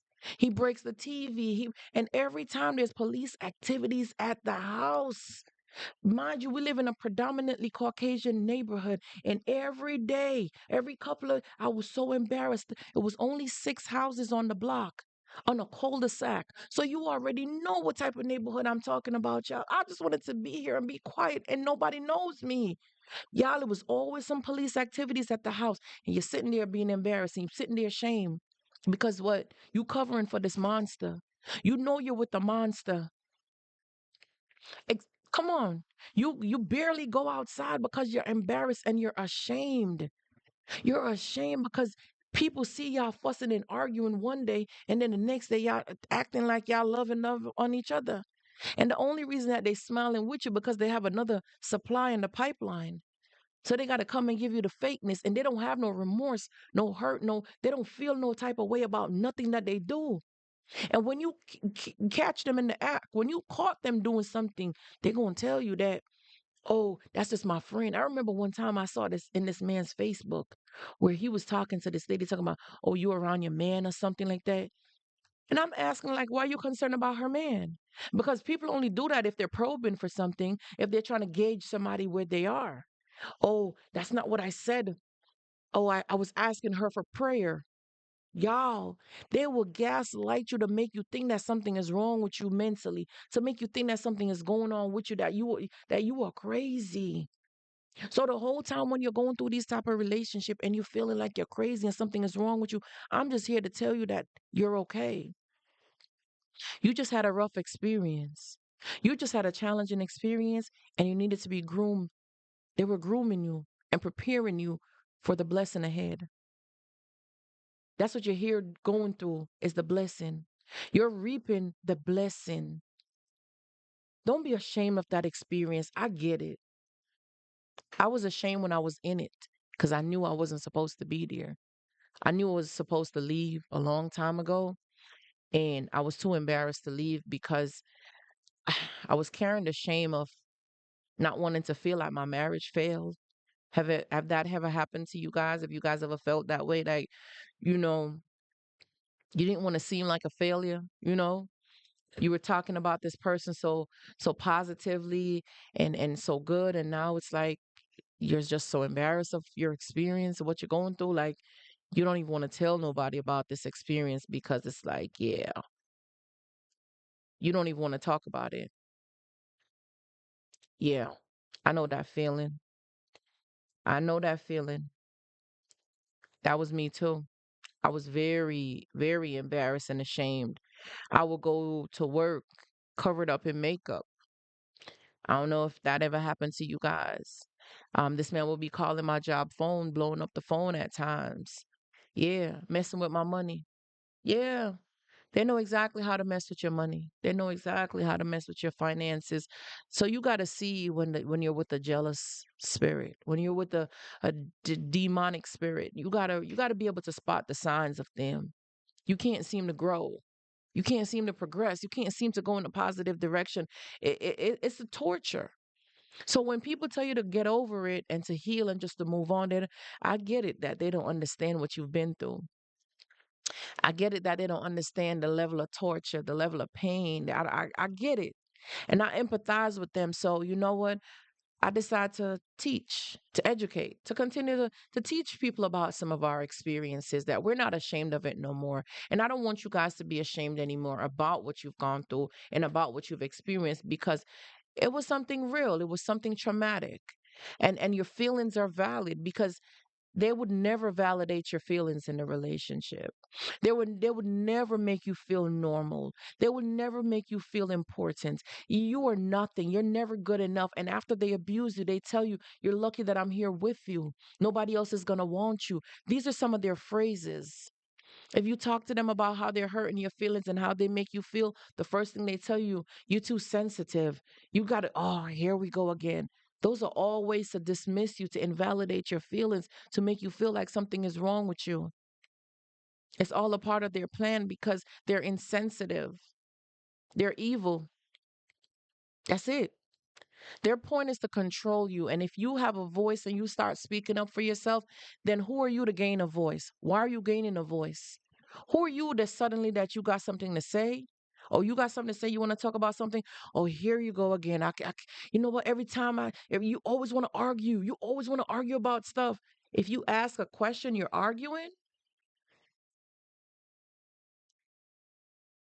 If you ask a question to get clarity, all you want is clarity because you know that this is chaos and turmoil, right? This is chaos. It's turmoil and all you want is clarity. You don't want nothing. You're not even trying to argue. What is there an argue if I have a concern, a valid, a legitimate concern? If I'm coming to you to say, "Hey, hon, I notice we've been arguing a lot lately. I don't want to argue with you anymore. I want to change. I want better. So, how can we work together as a team to make this better? Like, I just want to better this relationship. I just want to see it grow. Like, we've been doing this for too long and I'm tired of it now. When we were younger and we did it, it might have been cool because I felt like, oh, ain't nobody gonna take my woman and ain't nobody gonna take my man. And I get that part of stuff that we did it at that time. But babe, we've been together for so long now. We seasoned in. We know each other's buttons now to push. We're at that stage where you know my buttons and I know yours. But the way how I'm feeling, I'm afraid to talk about stuff because every time I talk about it, it turns into an argument. You know what they'll do in that moment? Haha. Okay, you know what? Yeah. They're going to pretend like they're going to change things because they're like, okay, she's begging. I like it when you beg. It's sick. When you do that and they agree, they like that. They like it when you beg. That gives them power. They feel superior because you're begging. You're asking, you're pleading for them because so they know that the wounds, the damages that they've been inflicting on you is working. They're like, yes, she's losing her mind and she can't take it no more. Or he's losing his mind and he can't take it no more. Yes, it's working. So I'm going to lead them on. I'm going to pretend. I'm going to play nice. And the moment I get them comfortable to believe that, yes, this is changing and things is better now and it's going good, that's when I'm going to rip it from underneath their feet because I love to watch them beg. It is so sick that you don't understand that you're with a sick minded individual. They get a pleasure, they get kicks out of doing this to you. They get kicks out of watching you suffer. They get kicks out of begging you. They're the one who's inflicting the wounds.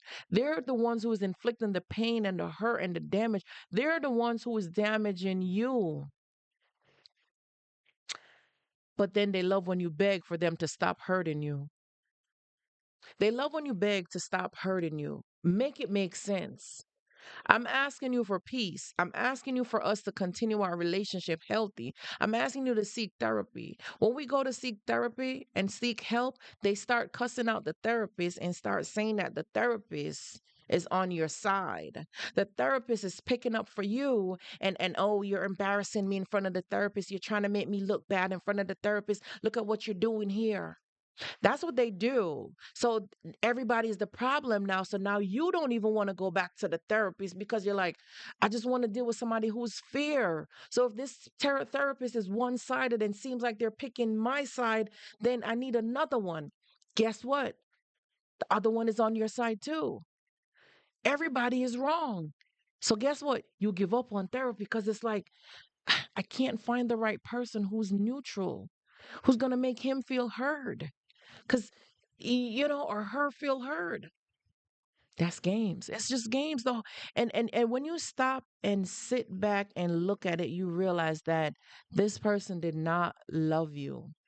So you wonder why you're so hurt, you're in pain and you can't move on, you can't heal, you can't get to the next stage. You're in such a pain that that part of you is longing for that person and you can't seem to figure it out. But there's this moment when you get to sit down and really think about it and you start to think and you realize that this person never loved me from the jump. This person was playing games from day one. Thanks, Richardson. Thanks, La Richardson, for the follow. I appreciate you. You realize that this person was playing games from the jump. You realize that this person was playing with your emotions and your feelings from the very beginning. This was not something to be played with. Ne- Renee, they don't like. Forget about love. They don't even like you. They're irritated by the things that you do. They're irritated just by your sight. They're irritated by you. They don't like you. But when they have to put on the show, it's because they want to get something from you. So they got to put on a show to get what they want. That's all it really is. They're putting on a show to get what they want. And once they get what they want, the mask is off again and they're back to square one, back to the abusive, toxic relationship because they could only fake it for 2 weeks at a time. They don't really go past 2 weeks. And if you pay attention, it becomes that cycle. Hey, Leah, welcome in. It becomes that cycle. They don't like you, they can't stand you at all. And this guy, the one that I told you about, that was only for about 3 months that he was around me and was begging already, messing with my finances, right? And I had to snip, snip, and cut him off. This man told me that, oh, I'm gonna have to get your dressing right. I'm gonna have to get your dressing right. So now he's trying to fix me. He's trying to correct my style. I'm not even trying to change him. Why you want to change my dressing? And you got to get me up to speed because your clothes is nice though, but I'm gonna have to fix your style. So they start to critique you. And that's in the second phase. I talk about this in when I go live all the time. I talk about the phases. It's a love bombing phase, then it comes the devalue, then the discard, and then the hoovering. That's the 4 stages of the narcissistic abusive cycle. So he started to devalue me and started to tell me what's wrong with everything that's wrong with me now. My accent, my Jamaican accent, something is wrong with that. Seems like I'm not saying words properly. I'm not pronouncing stuff properly. I didn't know that was a problem to ever begin with. But that's the thing. They start to make you question your reality. So I never gave him the time of day because, like I told you, I'm too equipped for this. Boy, bye. But that's what they do. They come in and they want to alter your identity. They want to change you up to make you start. And this is how they start. It'll be those subtle little things. When I look back, when I look back, my power now, when I took back my power, you see, I'm saying, look, like I'm trying to look at the comment here. When I took back the power, I realized now with one problem. Now I'm the one with the problem. Yes, yes, yeah, yeah. I was reading that wrong. My bad. I'm just looking down at the comment section here. Yes, when you took back the problem, now you're the one. When you took back your power, you're the one now with the problem. Yes, I saw that wrong. My bad. Look. I was looking, right? Yes. Don't take back your power. That's a problem because you're coming to your senses and you're waking up. See, that's an issue. Okay? You're coming to your senses and you're starting to realize that I'm abusing you and I'm hurting you and you want to stop this abuse. Oh, nah, we can't have that happen. So now they got to create chaos. They got to there's something that you need to give your attention to them. Okay? They have to flip it because ugh, and they're in chaos, they're in panic, they're frantic because guess what's happening? I'm gonna break this part of it down for you because I know you guys experience it. But sometimes if you don't know what's happening to the narcissist at that particular time, then you don't understand when they create this chaotic scenery, what's happening with them at that time. You see, once you start to take back your power, during that period of time when you're taking back your power, what's happening to the narcissist? Why they start to become anxious and nervous and screaming, hey, Veronica, thanks for the follow.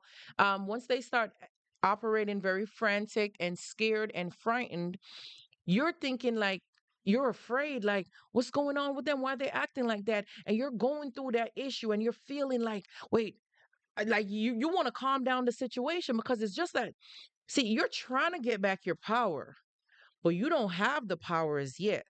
But you're waking up out of the fog, out of this big blob.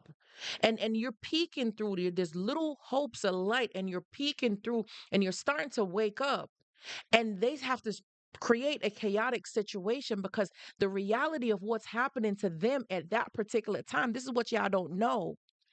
They're scared. Y'all, they are scared because they're like, you're going to leave. Now they're losing their mind because they're like, oh my gosh, you're waking up. I can't let you wake up out of this. It's like you got tranquilized with something and now it's wearing off. You get what I'm saying? Let me help you out to understand that, okay?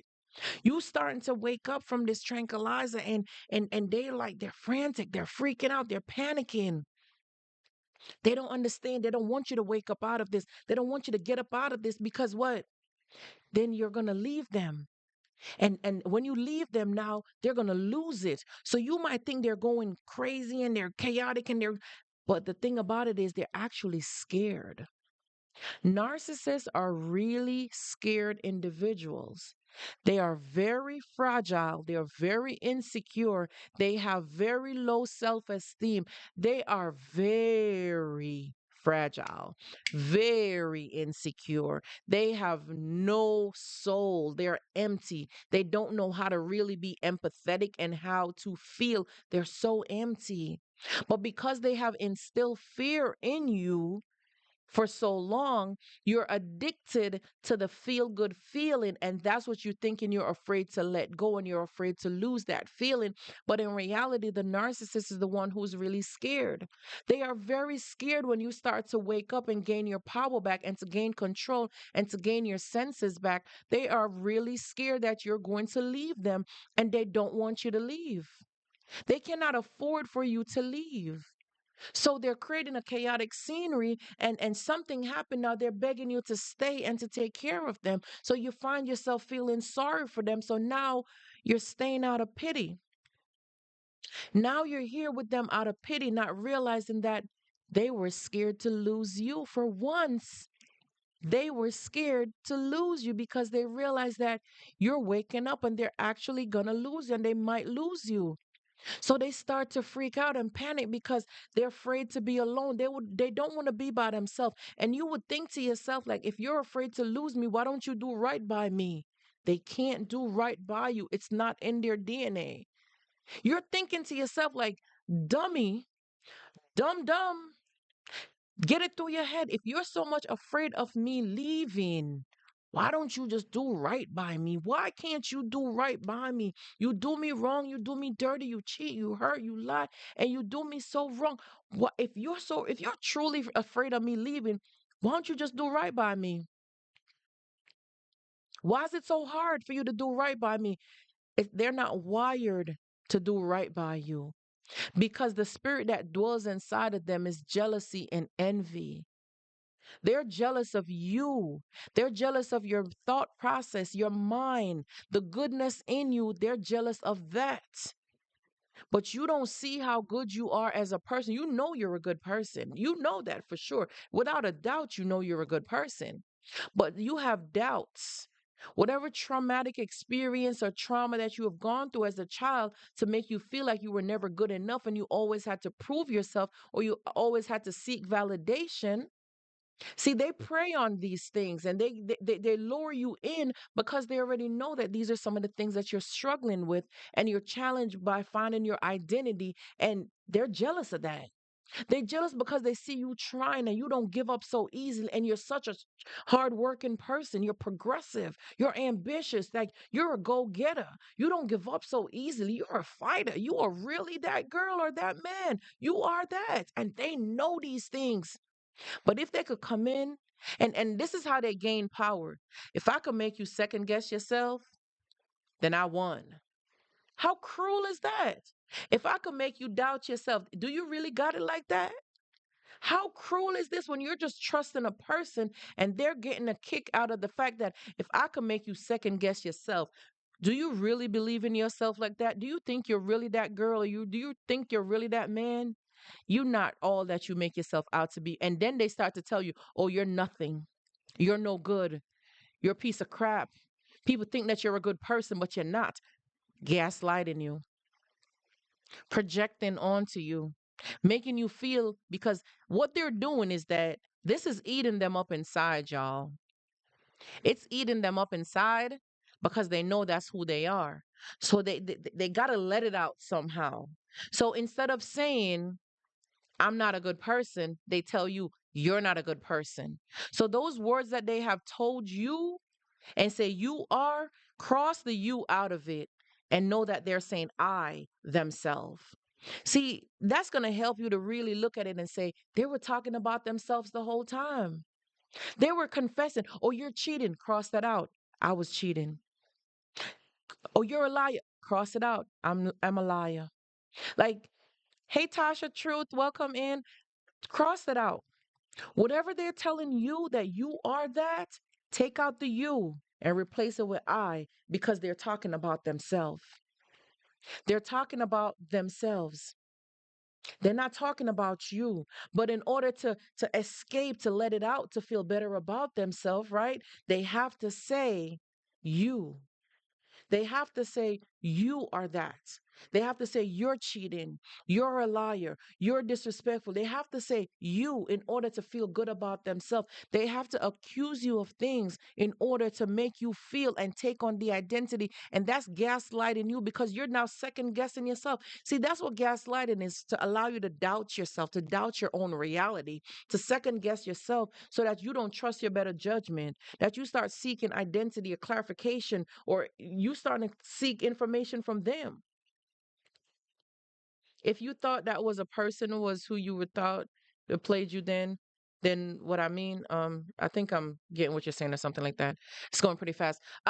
This is what they do. They come in, they project stuff onto you, and they control you that way. Because in order to gain control, they have to mess with your mind. They have to mess with your emotion. They have to mess with things for you because the only way to gain control over you is to mess with your mind. The manipulation is a mind game. That's a narcissistic mind game that they play. They play these games with your mind, with your emotions, because all they're doing is giving you that moment to feel good, to feel good in the moment. That's all it really is, to feel good in the moment. Hey, Miss Jackson, thanks for the follow. It's just to feel good in the moment. That's all it really is. There's nothing about it that's real. It's not genuine. It's not sincere. It's all manipulation. It's all a game. But with them, they're scared. They don't want you to leave. They don't really want you to go anywhere. They don't want you to leave them. They're afraid that you're actually leaving them. They're afraid to know that you really left them. Or they can't handle that type of heat. Or they can't handle that. They can't be left alone. They don't want to be left alone because they're afraid to be by themselves. They're afraid to be amongst themselves. They don't want to be there by themselves. So they have to hurt you because once they hurt you, you're going to come back for comfort. And they use smacks as a weapon to control you. If you only understood the games that they're playing with your emotions and your feelings, you'll realize they don't like you. They never did like you. They never did care about you. And it makes you question, then why would you do all of these things for somebody that you don't like? Why would you go through the measures of hurting somebody? Because the narcissistic game is just to gain control over you. So I just wanted to encourage somebody tonight to let you know that when you realize that your finances is going down in a certain direction and you can't seem to keep no money in your pocket, and they're using money as a weapon to control you, I want to encourage somebody tonight that you could break free from that type of financial curse. You could break free from that financial bondage with that narcissistic person, because that's what their plan is: to control you financially, to control you emotionally, to drain your pockets because they want to see you go down. They want to see you suffer. They love to see you beg. They love to see you beg. They want to be the reason that you're living. They're they want to see you beg. They get so much satisfaction from watching you beg. They get so much satisfaction from seeing you crumble and beg them. Whether you're begging them for money, for finances, for smacks, for just affection, just attention, they're withholding this affection from you. They're using it as a weapon to control you for what? Because they get a kick out of it. It gives them a satisfaction, a sense of superior, a sense of authority, a sense of belonging. It makes them feel useful because they are useless to themselves. They thrive on that attention. Yes. They want to be the center of attention. They thrive on attention and chaos and confusion. There's no God in that. God is not present in confusion. He tells you he's not the author of confusion. He's not. He's not. So they thrive in chaos. They want to be chaotic. They want to start all the confusion. What she said, some content creators too, they stalk, they manipulate in order to continue their content. Um, Not sure where you're going with that, but we're on track here. This is what they do. This is how they gain their power. This is how they gain their strength, because in order to make you feel bad, they feel better about themselves. Yes, they're impersonators. Yes, they're imposters. And sometimes even you yourself go through that imposter syndrome. And it's because you're just doubting yourself. You're second guessing yourself. So you're even questioning yourself, like, am I really capable of doing that? Do I really think I'm all that I say that I am? Because you doubt yourself. They have planted, hey, Evans, they have planted that seed of doubt in your mind. So it's not for you to sit there and accept that seed of doubt and to believe it. No, you have to know who you are. Know who you are. Don't have a narcissistic, toxic person come into your life and try to shift you and to tell you which direction to go. No. So when you realize that your finances are going down, love you, brother. When you're realizing that your finances are going down and you're unable to keep money in your household, and you realize that this is what they're doing to keep your money down, they're blocking your blessings. They don't want to see you be successful. They came into your life to try to tear you down, to bring you down to zero. You got to watch out for these people who you invite in your home, who you invite in your presence, because they came in to rob, steal, kill, and destroy you. That's their whole goal, to try to take you out. So be mindful of these people that you really think that they came into your life to do good. After 10 years, the mask came on. After 10 years? So you mean to tell me that 10 years?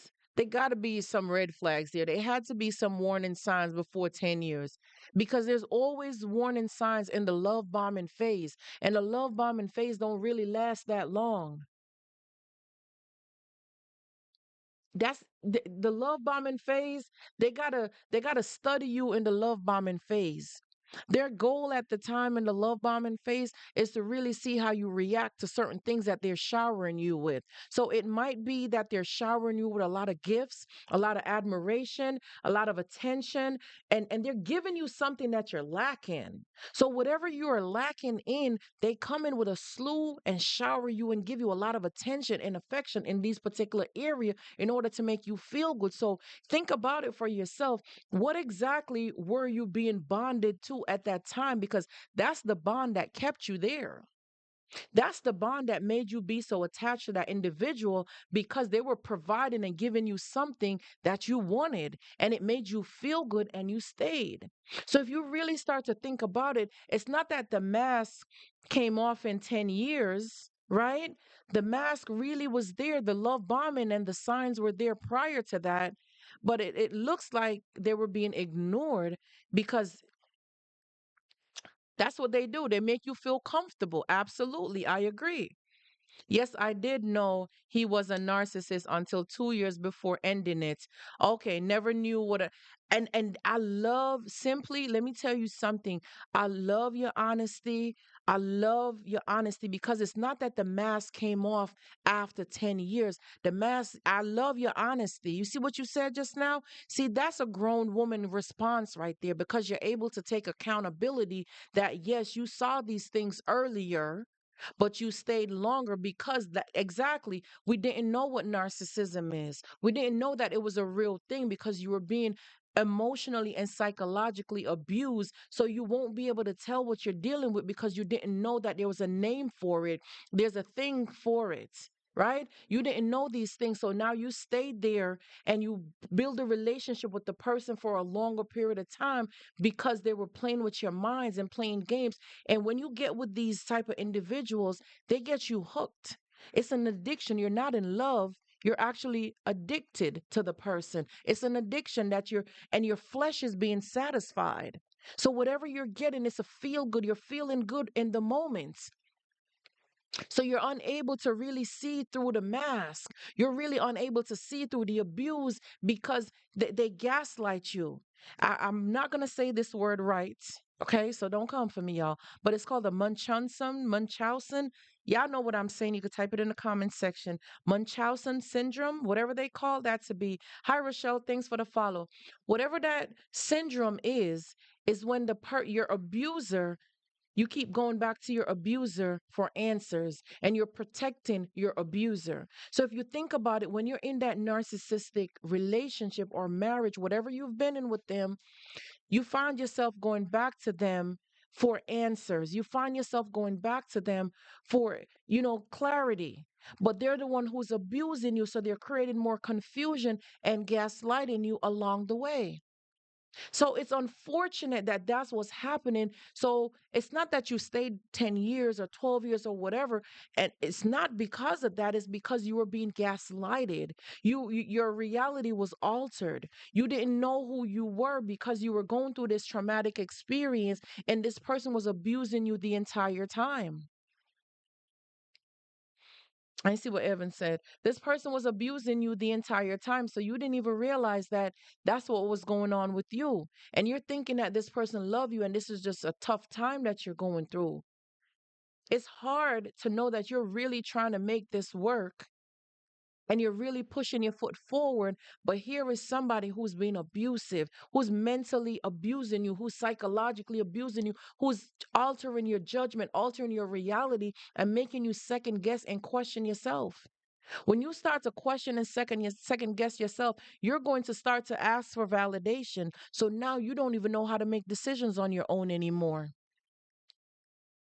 A lot of lies, gaslighting you the whole time and making you question your own reality. That's it. Hey, humbly, thanks for the follow. That's all you have to do is really pay attention and see that you didn't love yourself. You didn't. That's not the type of love that yeah, that you deserve. That's not the type of love that you're supposed to accept. It don't look like that. It's not supposed to look like that. And when they tell you to fight for your marriage, why you need to be fighting for it? Why can't we fight together to grow? Why can't we work together? Why we gotta fight? Why are we fighting? What are we fighting for? What are we fighting for? Can't we just grow together? Can we work together as a team? Can we combine our resources together and grow this union? Why are we fighting for what? Because they come in to fight. They came in to fight. They came in with an intentions to destroy you. So their mission is to destroy you. But because I want you to give yourself a pat on the back because you came out on the other side of this. Okay? You're on the other side of this. So that means that the devil didn't take you out. The enemy didn't take you out. They tried. Yes. And you got the scars to prove it. You got the emotional damages to prove, you got the mental damage, you got the testimony. You did that test. It was hard. It took some years, but you got the experience and you're equipped now and you have the knowledge and you're learning how to heal these things. That was quite a run that you went through. I did mine for 13 years total, including divorce. Was a total of 13 years, like I told you. And you're here standing here to let you know today that, hey, you did not win. So I want you guys to pat yourself on the back to know that, listen, you came face to face with the devil. That's what I want you to realize. That was the devil himself. When they talk about wolf in sheep clothing, okay, that's the devil in himself. You came face to face with the devil, and that thing had to bow down and flee. That's what I want you to remember. That's what I want you to remember, that that thing had to flee. Even if you're the one who left, that thing had to flee. It didn't, the assignment that it had to take over your life, the assignment that it had to hurt you, it had to flee. You were sleeping with the enemy. That thing had to bow down and flee because let me tell you, and this is why I want y'all to know how blessed you are. And I want you to see that God has his hands on you the entire time because there's many that's not living today to tell the story. Come on with me. There's many that's unalive because the enemy took them out. They didn't fight the fight, but they left those information for us to be able to tell the story for them because they're not here. So the fact that you got out, that's the first sign to show you that you are brave and you are stronger than this thing. It's hard to leave. So to know that you came out of it and you left out of it and you're standing tall, I want you to applaud yourself for where you are right now. Don't let nobody discredit how far you have come. And it's sad to know that yes, you were in love with the enemy, but let me tell you something. You were in love with an idea. It's a thought. It's like having a thought. You know, you think about something and then you start to keep thinking about it repeatedly. So now you manifest it, right? So you start believing it. So you think it, you believe it, you become it, it becomes your reality. So you started to believe something and you made that your reality. Because remember this, remember, y'all, the narcissist is mirroring you the whole time. So is it that you was really in love with the narcissist or you was in love with yourself? Because they're mimicking you and mirroring you back to you. Whenever they give you those good night feelings, those good feel, let me tell you something. They're mirroring you back to you. It's mirroring the whole time. They're mimicking you. Okay, so think about it. Are you really in love with the narcissist? No, you just didn't understand the type of love that you have for yourself until you decide you're not taking this no more and you decide to stand up for yourself. That's what that looks like, because you were in love with the idea of the person, not the actual person. It was an idea. It was a thought in your head that you wanted to believe that this person was good. But you kept doing that and believing that the person was good because you're measuring this person against yourself. You are measuring yourself with this person with yourself. So you're using you to to to think that this person is a good person. You're using you to think that this person is not as bad as I think. It's yourself the entire time. What you fell in love with was the thought of the person. You became addicted to the thought and the feel good that they gave you. But if you knocked, there was nobody home. If you started to knock, you realized that there was no substance with this person. Why you try to leave so long? You try to leave out of this thing because you realized there was no substance. There's nobody home for this narc. There's nobody there. There's nobody there. They don't have a sense of direction. You realize they couldn't lead you.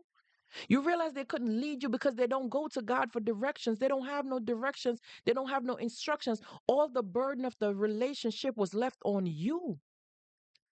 You were the only one who was carrying this relationship. It was left on you, whether it be emotionally, mentally, financially, whatever it is that you were the one who was pushing this relationship. You were the one who was moving it in a different direction. And every time you push it forward, they pull you back 10 steps down because they don't want no positive. They don't want this relationship to go. They don't want it to grow. They don't want it to be successful because they know everything they put their hands on, it destroys. Everything they touch, your finances start to destroy. Thanks, Cynthia, for the follow. Your finances start to fall. Your finances start to crumble. Everything they touch starts to crumble when you're with these type of people. So they have an assignment. So I want you to commend yourself. I want you to applaud yourself tonight. I want you to remember that you came out of that. You came face to face with the devil. You came face to face with the enemy, and you stand up and you came out of that. You say, no more. You're not having me no more. I'm done with you. I'm done with you. You are no longer attached to my finances. You are no longer listen, you thought you had me. Or you brought me down to zero, or you took all my money, or this what you gonna do? You gonna break me down? And when I tell you no, I'm not giving you no more money, all of a sudden I'm a bad person. All of a sudden I'm evil. I wasn't evil when I was giving you all that money. Now you telling everybody, you starting a smear campaign, and you telling everybody that I'm a wicked person, that I'm evil, that I knock you when you was down, and now you out here suffering, and I'm a bad person. This is what you're telling people. And I find myself from time to time going to defend myself to people, to tell people that you lying. But why would I even go to tell anybody that you're lying? Why would I justify myself to anybody? And that's what I want you guys to remember. Do not go out there and justify yourself. That person's been ruining your reputation from day one. From day one, they've been ruining your reputation. So don't go out there and try to justify anything. Know who you are and stand on who you are. Don't let nobody dictate to you and tell you who you are.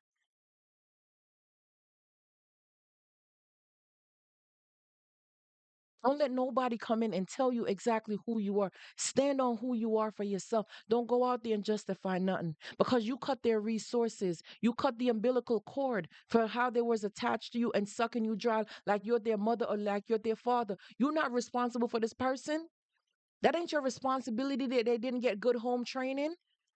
And you just trying to build this person up. You think you're building a union together with this person. You think you're building something with them, but the whole time, this is a young little girl that didn't grow up yet into a woman. This is a little boy over here that's not even a man. He was not raised properly. He did not get good influences. But you're here taking on this responsibility, raising this person. You want to build them up. You want to take on this project because you're build a bear. You in the business of construction, huh?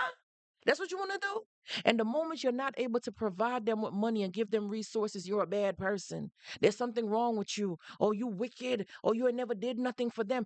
Forget about. And now you're sitting here because that's gaslighting you too. That's guilting you as well too. That's another guilt trip. They want you to feel guilty. They want you to feel bad. 29 years done gone down the drain. Cynthia, I love you for your testimony, sis.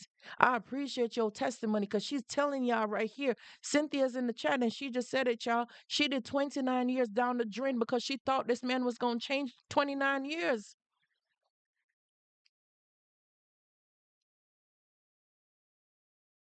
29 years down the drain. How much of y'all are with this person for 5 years, 3 years, 7 years, 6 years? Can you do 7 more years? She did 29, and I'm pretty sure she can't do 29 more. 29 years. And to start over now, 29 years later, after you give this person 29 years of your life, you can't get that back. You cannot get those years back when you give this person your life. You cannot get this time back. Time is precious. That's the only thing that we have. That's the only thing that we get. And you cannot get it back. So when you decide to sit in chaos, do you want to spend all your life living in chaos? Do you want to spend all your life living in misery? Do you want to spend your life continuing like this? Why are you so afraid to be alone? If you trust God, why don't you trust Him to take you out of this and bring you something better? Why are you holding on to desperation? When we sit here and we hold on to these kind of men and these kind of women and accept these kind of behaviors, we are saying that we're in agreement with this and we want to become one with this. That's what we're saying. So why would we get better if we don't raise the bar and raise the standards and come up out of these situations? Why would we get better? But because our flesh is overpowering our spirit, we're allowing our flesh to dictate to us what goes on next. We don't know how to stand up for ourselves. 23 years, my God, 23 years. I did 13, and that's including the day of divorce was 13 total. When I was at 9 years, almost 10, thank you, Africa, for the follow. I appreciate it. When I was 9 years in, almost 10, I'm telling you, 2019 was the 10 year. And I remember 2019, November, I went and got the divorce paper. Hey, she rose up. Thanks for the follow. I went and got the divorce papers and I brought them home. And I sat with this man because I'm like, hey, we got to do this. I can't do this no more. I'm done. Because I sat down and I knew I couldn't see myself doing 10 more years like this. See, I sat down and when I reached the 10-year mark and I looked at what was going on 10 years and I look at it, I'm like, I can't do 10 more years like this. I can't do 10 more years. My body won't allow me to go 10 more years. I got married at age 23. 23, what do I know about marriage? Then all I hear is fight for your marriage. Fight for your marriage, fight for your relationship. I run to the churches trying to get help from the church, and they looking at me like, fight for your marriage. I'm like, this is the one place that I feel like I got peace right here. They're like, invite him to church and maybe we could talk about something. Hey, she's royal. Thanks for the follow. Bring him to church. Maybe you guys could, maybe he could. And I'm like, I don't want, what? Bring him here? Uh, this is the one place I found peace and I don't want him here. Can you imagine the fear I must be going through that I didn't even want him to come to the house of God to be there with me because I didn't want him to be there? I found peace. I had to run. I had to run. They tell me to pray. They tell me to fight for my marriage. I was fighting to be bound with the enemy. And this is why sometimes I can understand it's in a tough place because they can't tell you not to fight for your marriage. That's why I understand what the church is, but the church has got to learn narcissistic abuse as well too. Y'all got to teach about narcissistic abuse. Y'all got to educate people about narcissistic abuse. Y'all got to talk to them about it, man. When we go running Because when you can't deal with this enemy no more by yourself, when you out here fighting this enemy, because we think we're fighting a physical war. So you going verbally toe to toe with this person, you going back and forth and arguing with this person, and you're thinking that you could fight this person physically, and you arguing with them, and you throwing the first jab, and you doing all of these things, and you think that this is the way to go. You don't realize that you're fighting a spiritual battle. See, all of this done happened in the spiritual realm already, and it's just manifesting in the flesh. So sometimes when you run to the churches to get help, see what they don't tell you there when you go. And I'm not coming for no churches because I'm telling you what happened to me. Okay, when you go there, see they don't talk about these type of narcissistic spirits because in some of these organizations, the spirit of narcissism is there. Some of these things are happening there, so they can't help you the way they're supposed to help you. Because some of them are guilty of having these type of spirit dwelling in their household, so there's no rescue there. But guess what? God don't want you to just run to any and anybody. He wants you to sit down with your back against the wall so you could talk to him. He wants you to run into that brick wall to come and talk to him. He not playing about you. When it's all said and done and you can't fight this thing no more, you realize it's a spiritual fight. And God says, worship me in spirit and in truth. So you realize it's a spiritual war. That's why now you got to go and sit down and you got to pray. That's why your prayers are getting answers. That's where prayers come in because it's spiritual and you realize you can't see God. It's a spirit. But you know, if you pray to him, he going to come through. You know, if you pray to God, he going to answer though, right? So you realize that you got to do this from a different level. This ain't, I ain't want to talk to you no more. I don't want to touch you. I don't want to see you. As a matter of fact, I don't know where I'm going to end up, but I'm getting up out of this though. And you realize that you got to take up whatever or go with nothing. And you just got to get up out of there. It's so hot. The fire is so hot under your feet that you got to get up out of there. You got to go. And the only place you can run to is God. You can't see God. You can't see him, but you see his hands moving all over your life, though. You see the things that you happen. I have two children with him. I have two children with him, but I'm telling you, you can't see God physically, but I bet you see his hands, though. I bet you see how he moving in your life. I bet you see that he was with you the whole time. I bet you see when you went through some situations that it was him rescuing you the whole time. I bet you start to realize that, oh, I can't see you, but I got to build a trust. I got to use faith. I got to trust even when I don't see it. I got to believe when I don't see it. Even when I don't see victory of the thing, I got to believe it. Now his words start to make sense. Now his words start to make sense, right? Now he says, walk by faith, not by sight. So you don't have to see me to believe me, huh? Now you start to understand what his words mean. Now they start to make sense. Walk by faith and not by sight. You don't have to see God to believe in him, but you see his hands moving. You see the things that he's doing in your life. So you realize that it's not the things that you see. It's not because you see it means that it's true. You don't have to see God physically to see him in your life. When you see the hands of God moving in your life, you realize that God is working on your behalf. If you guys have not read any scripture in the Bible yet, I'm begging you guys tonight. Daniel chapter 9.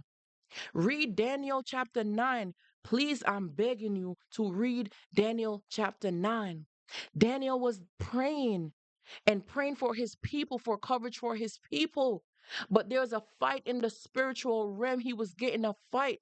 And he was praying and pleading and begging to God for help, for God. He was begging and pleading and stating his petition.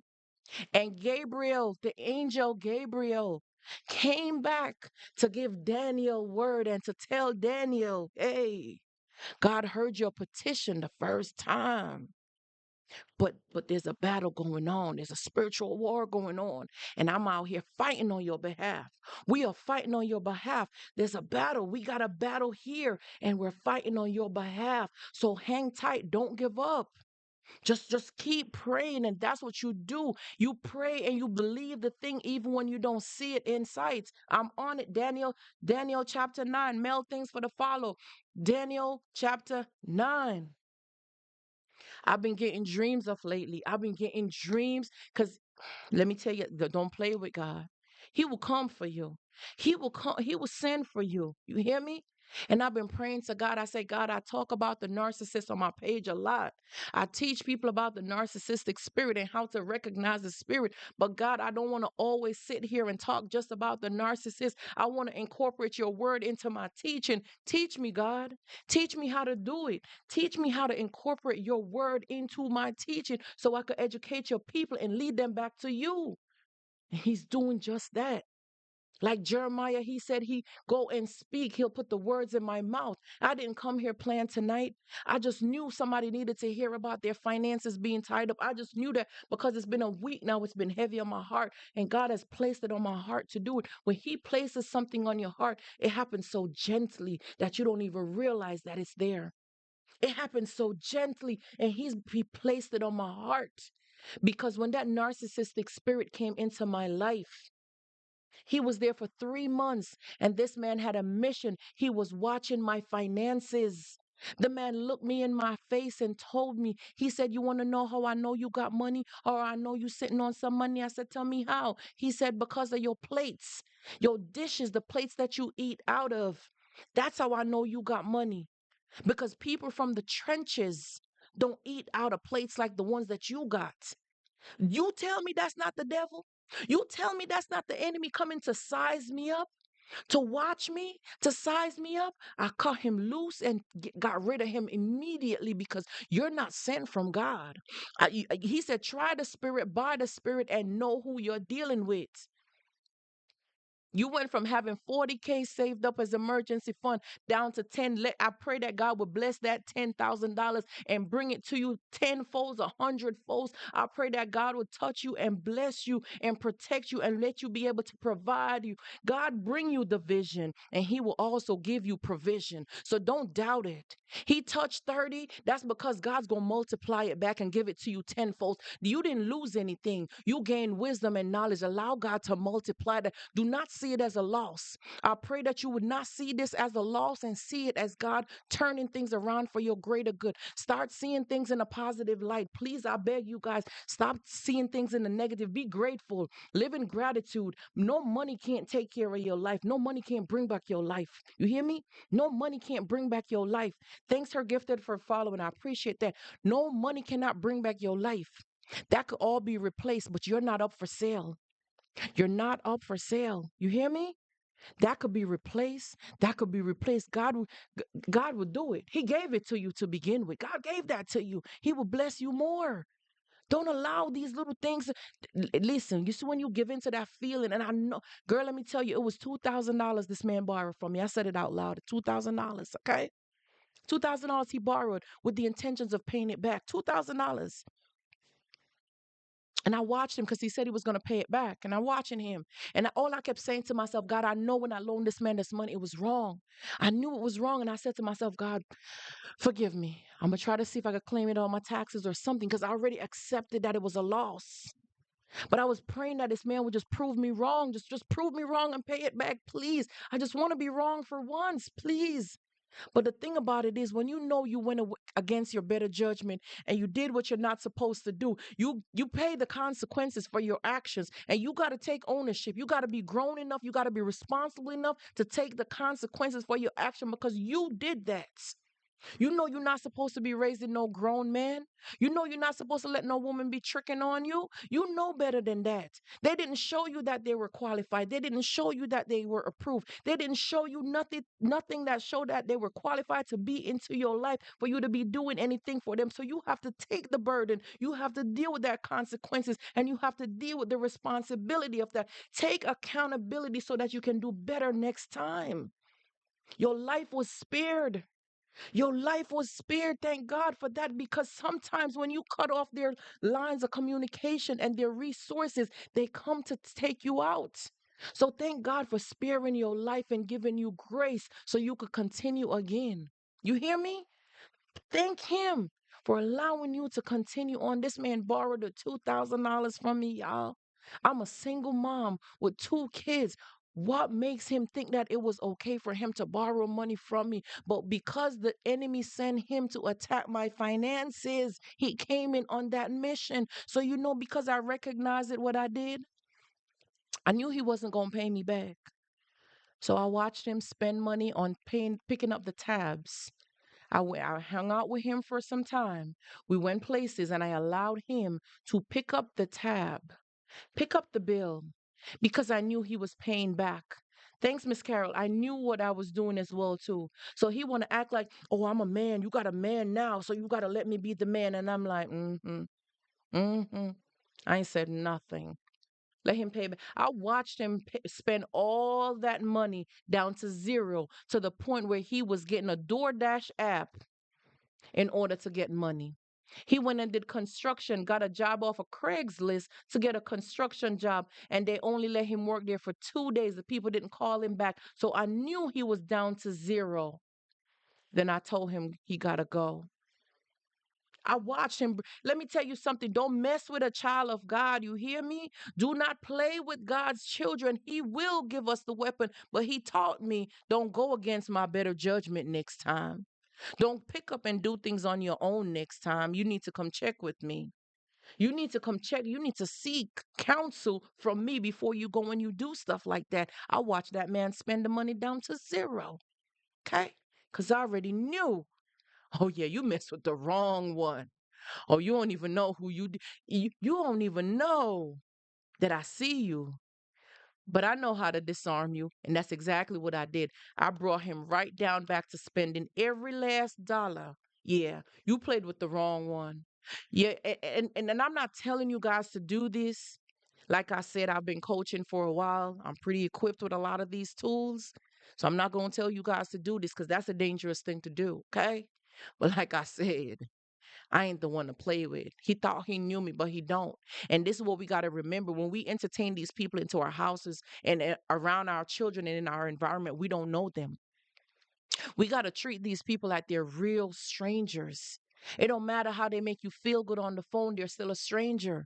You don't know them. Even the people that you grew up with, your family members, you still don't even know your family members, what they're all capable of doing. You have an idea, you have an idea, but you still don't know everything that your family members are capable of doing. Think about this stranger that you don't know them from nowhere. So why would you be so trusting to this person? Why would you be so vulnerable to this person? What is it about you that you need to work on to better yourself so you can start learning to trust yourself?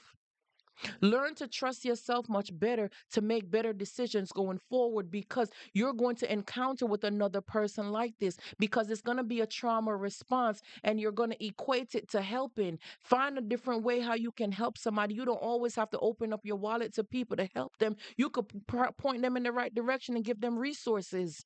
You don't have to always open up your wallet to give somebody something. You don't have to give your time to people. Start valuing your time and see that your time is valuable and your time is precious. If you think your time is precious, then treat it like it's precious. If you think your safety comes first, then start to operate like your safety matters. Stop being so trusting and open to people that you did not earn your trust yet. They did not earn your trust. You don't know them. So why are you so quick to invite them in? Why are you so quick to invite them in to be one with them? What type of loneliness are you going through that you need to trust somebody to give them money to bring them up? Let me tell you something. People focus and build and grow what's important to them. If a man wants you, he'll come after you. You don't have to run. There's no reason to run. Man, if a woman is running away, let her keep running. You don't chase no woman. Nobody chase anybody. If she want to be found, she'll stay put. Okay? But for the ladies, if a man wants to be with you, he will go above and beyond to take care of you because a man prides himself on his money and being able to provide for you and to take care of you and to do for you. But because we've been in this role of survival mode for so long, we don't know how to receive. We don't know how to let somebody cater for us. We're going out to dinner to eat and we're at the table fixing up cleaning up all the empty bowls on the table. We're packing up the table and we don't know how to be catered to because we don't know how to be feminine, how to be soft, how to be gentle. You're at a dinner table eating, at a restaurant, at a public place, and you're sitting there starting to clean up the table, packing up the plates and stuff like that. They have a table busboy that specializes in that. The restaurant knows that you're spending your money here. They want you to be comfortable. They want you to be treated nice so that you can tip well and you can come back for great services. They pay someone to clean up the table. You clean up the table at your house, not at the restaurant. At your house, not at the restaurant. When they see you doing these things, automatically they can tell that you like to overcompensate. You like to overdo things and you like to overachieve and you like to be over the top. Okay. So they're already gauging where you're going because you're thinking you're being judged for someone looking at you funny because you didn't clean up the plate and they're assessing you and you're doing these things. Why are you doing that? Why are you doing that? For what? That's not your job. I get it. You're a clean person and you're showcasing this, and I get that. But you can finish eating, put your napkins and stuff in the plate, and let it sit there, and you can continue to talk with the person. The bus boy will walk past and ask, "Can I take that?" And lean back and allow them to take it. That's okay. It's not your job to clean up the table. Why are you doing this? You want to be served. You want to be catered to. You want to be taken care of. Then why don't you sit back and let somebody take care of you and treat you nice? But you have taken this role of survival and catering for everybody and taking care of everybody that you forget to take care of yourself. You forget that you deserve to be treated nice, that you forget that you are worthy of it. You forget that you are deserving of these things. You are deserving of these things. You are worthy of these things. I teach my girls, my babies are 12 and 9 years old, and I teach my girls how to go out and take care of themselves, how to go out and treat themselves. We go out and we do shopping periodically because I want them to be exposed to these kind of things. I take my kids on trips. I don't do the Christmas gifts and all of these things. We do gifts throughout the year. So it's not only on special occasions that they get things. So I have created this habit with my own children that we do things for each other throughout the year. It's not just a one time thing. We don't wait for special occasions to do things. We don't overpower any holidays because we don't worry about none of those things. Let's go on a vacation. Let's take a road trip. Let's go do this. This is what I do with my children so they're exposed. When you don't have exposure and you're lacking in things, when someone comes in to love bomb you, thanks Vanessa for the follow. When somebody comes in to love bomb you, they're going to overshower you with things that you're not used to. But here's the kicker. When you start to treat yourself this kind of way and do these things for yourself, you're used to these kind of things on your own. So you're not waiting for somebody to come in and to treat you good and to do things for you. You already do these things for yourself.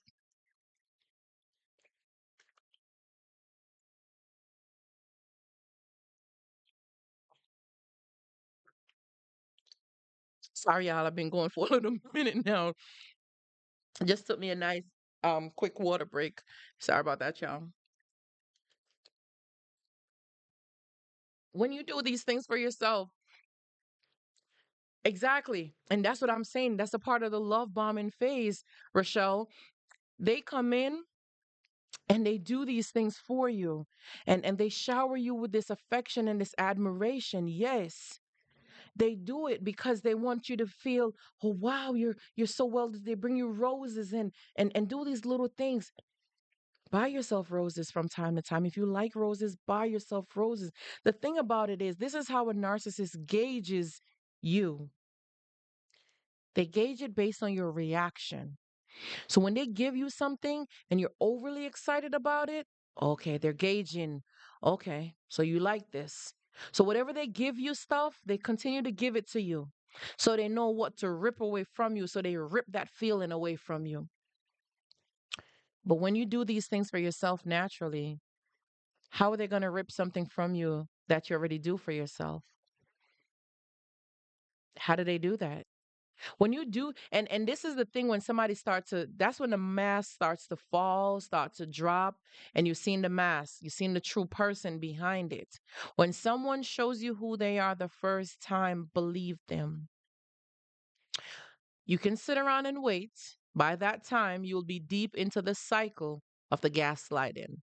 When somebody shows you who they are, believe them. Because if not, what's going to happen when the mask starts to fall off? They're going to discard you. So you're going to wonder, like, how did this person just dump me? How did this person just dump me? Like, we were going good, we were going strong, everything was well, and you just get up out of nowhere and you just dump me? Yeah. Or you get frustrated and you get exhausted and you dump them. Okay. But guess what happened? The hoovering, that's what comes next. They start to hoover you and beg you to come back. They start to beg you to come back. They didn't mean it. They're not really apologizing for anything because they don't really apologize. It's not genuine. It's not sincere. It's a fake apology that you get. That's exactly what they're doing. And they hoover you and they beg you to come back in. When you come back into this relationship and you are there, the cycle starts over again. The love bombing, making you feel good. That's why you see it happen periodically because it's a cycle. Think about a cycle. It goes to a nice high, it goes up, up, up. It goes back midway down, then it goes all the way down when it gets rough. Then they start to build the momentum back up again, then it goes back up, up, up, up, up, and then it goes back down. It's the cycle. It's the narcissistic abusive cycle. And once you get caught into that cycle, you're going up and down and around, and you find yourself caught in that cycle. Hence the reason it lasts 10 years, 15, 23, 27, 13, 15 years. It lasts a long time. It lasts a very long time. But that's why I want you guys to learn to be able to spot the roller coaster, that narcissistic roller coaster. Yep. When that mask falls off, I promise you, whatever you see, believe it. Believe it when you see it. The thing about when I was coming out of it back in 2020 into 2021, because I started to watch videos and stuff like this for myself and started to learn things about this, I was still in denial because I'm like, nah, that's not him. I'm like, no, I don't think so. I don't believe it. I really like y'all. I'm gonna be big confession. I used to watch these videos and hang around like how y'all doing this now and educate yourself and learn. I was in the comment section watching stuff and listening like listening and stuff like that. And then guess what? The Hoovering came and I went right back to him and I started to rebel against watching stuff about this. I started to rebel. I was just like, you're wrong. You don't know nothing about. But guess what? I realized that the seed was sown when I heard about narcissism and I couldn't deny it anymore. What was real now?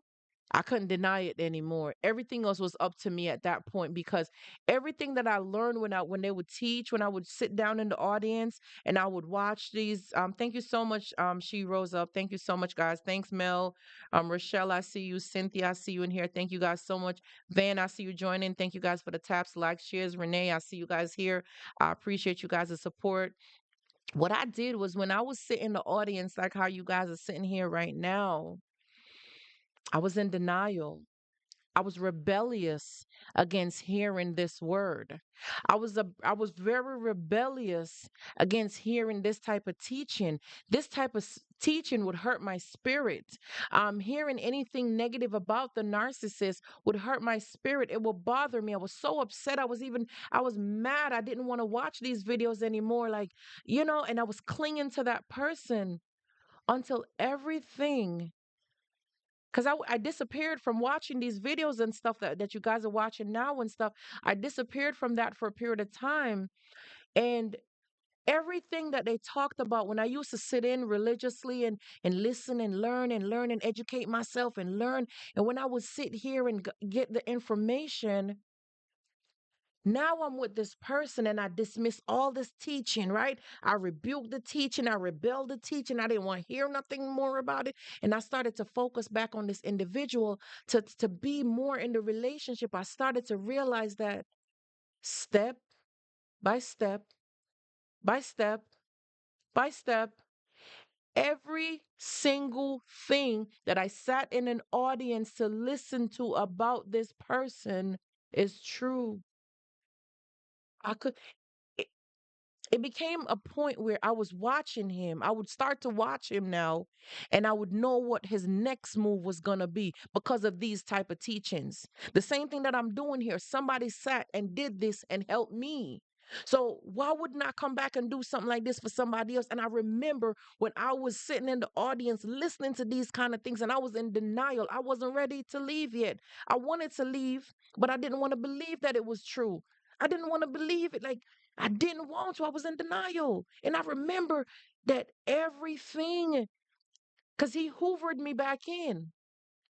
And I remember when I would listen to these, and the guy, God bless his soul, he would come 3 nights a week to teach. He sat down and he teach and he teach and he teach and he teach, and I would sit there and I would listen and I would get the information and I would get it. But then he hoovered me back, y'all. He hoovered me, and I went back to him. And I didn't want to hear no teachings no more because y'all don't know. I feel good over here right now. And y'all don't get it. Y'all just don't understand. Y'all don't get it. So I was so ashamed. I didn't go back to listen to anything. And I stayed over here. But wait, hold up. Everything? Step by step? Wait, hold up. Uh-uh. You lying. So, mm. This one thing I did to test him. Hey, thanks, Miss Scorpio. Welcome in. Thank you for the love and the support. This was this one thing that I did, y'all. I'm gonna tell you what I did.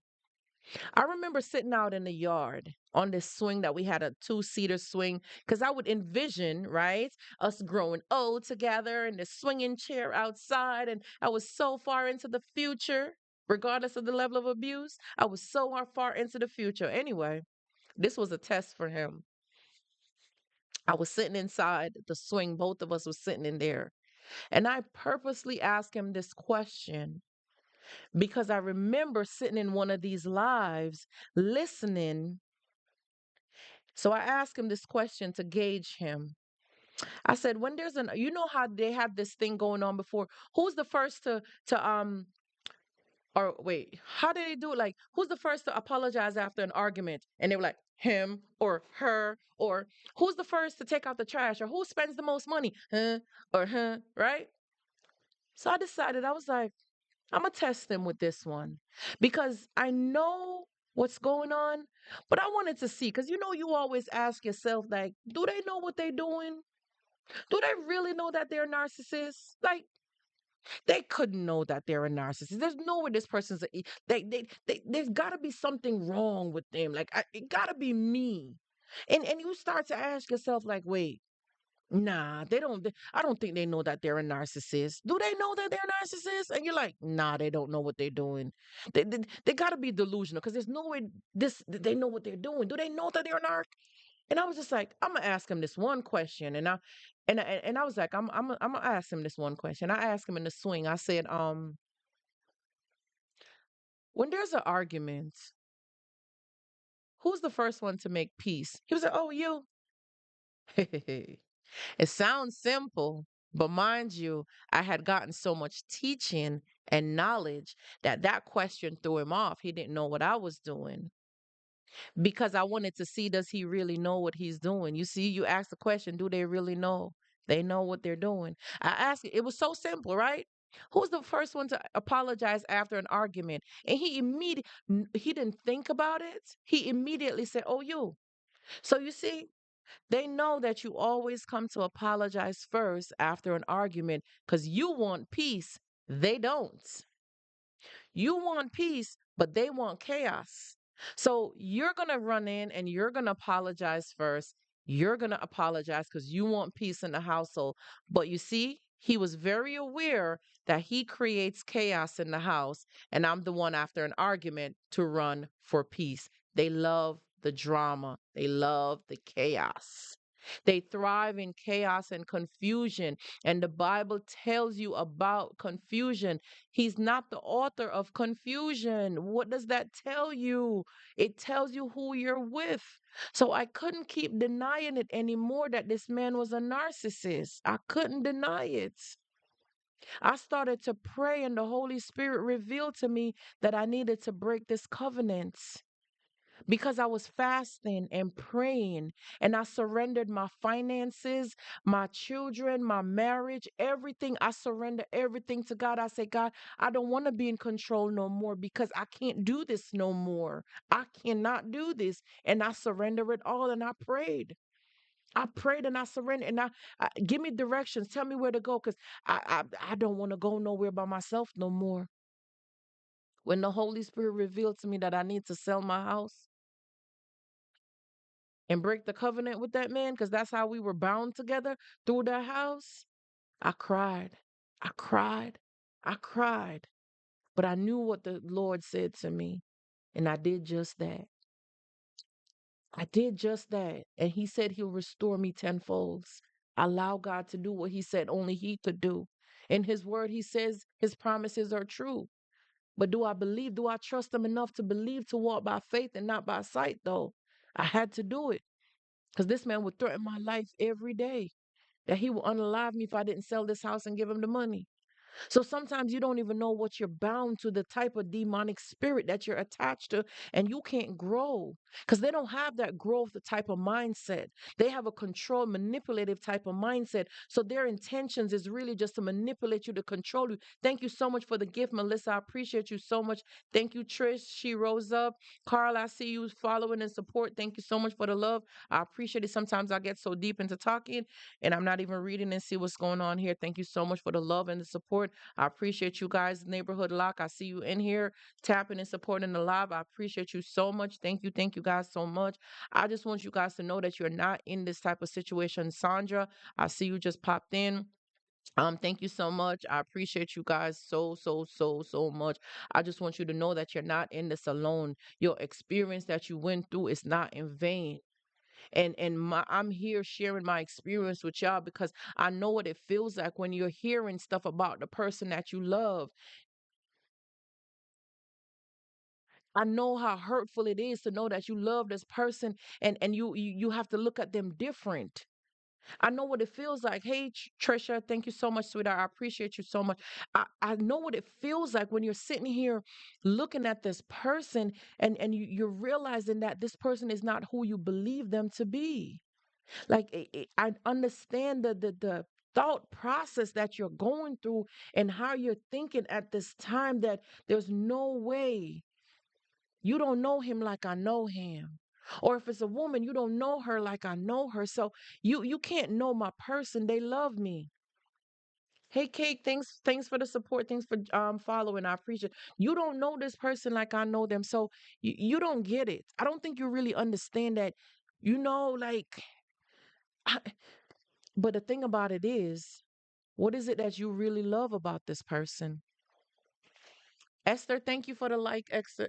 I appreciate it. Thank you, thank you. What is it that you know about this person that you really love about them? If you could list out the good and the areas of opportunity, because I don't really like to say bad. You see, because I deal with so many people. I have my coaching sessions. I try to do it when I'm on live. I make sure that it's available so that you guys could book it for like the consultation is like $50 or I cut it in half. I give you a half off price. So I do that because I deal with people. I talk to people a lot and I'm in the corporate world as well too. So I don't like to say that the good and the bad, right? The areas that you're doing well, the things that you're doing great. I acknowledge these things. But then there's also areas of opportunities, right? These are some things that it's not that they're bad things, but there's things that you can improve upon. You can do them better. You can do these things better. And this is what you want to start learning about yourself. If you're someone who loves to give, there's nothing wrong with giving people things and helping people. But sometimes giving does not mean open your wallet. Sometimes does not giving does not mean that you need to bring somebody into your space. Sometimes forgiveness doesn't mean that you have to accept that person and take them on. Forgiveness could mean that I forgive you, but I see you over there.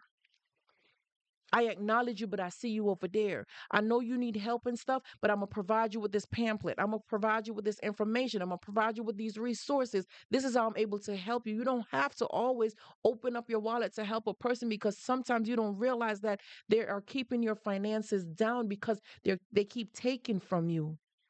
So your cup is running low. Your cup is running dry, and there's nobody to pour back into your cup and to help you fill this cup back up. So I remember sitting down and wanting that help, wanting that support, wanting somebody who understood narcissistic abuse to help me because I didn't know what it was like. I didn't know what I was dealing with. I didn't know what was narcissism. I remember I stumbled upon these videos. I typed in how to divorce, and I noticed it kind of pre-filled. And I was like, a narcissist? What's that? So it sparked my curiosity, and I just tapped onto it just to see what it is. Because I was just Googling, trying to figure out how to divorce on YouTube. I mean, I was trying to figure out how to divorce, and it says, a narcissist? I was just like, hmm, what is that? That's how I started to learn about narcissism. So now I created my own YouTube channel as well, Life Beyond Narcissism. Okay. Because somebody needs to learn that life does go on, life does exist beyond narcissism.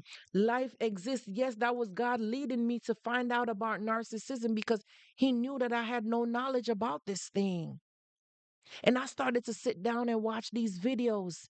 And I started to listen in and I started to pay attention and I started to learn more about narcissism. And you would hear some people talk about stuff, but you don't relate to everybody. So sometimes the information get lost because when you're dealing with narcissists, you have that after effect of that cognitive dissonance where your brain and everything is in a mental fog and you're getting this information but your brain did not decompress from what you already been going through. So you're in that state of, okay, I'm hearing all of these things, but I really don't know what it means.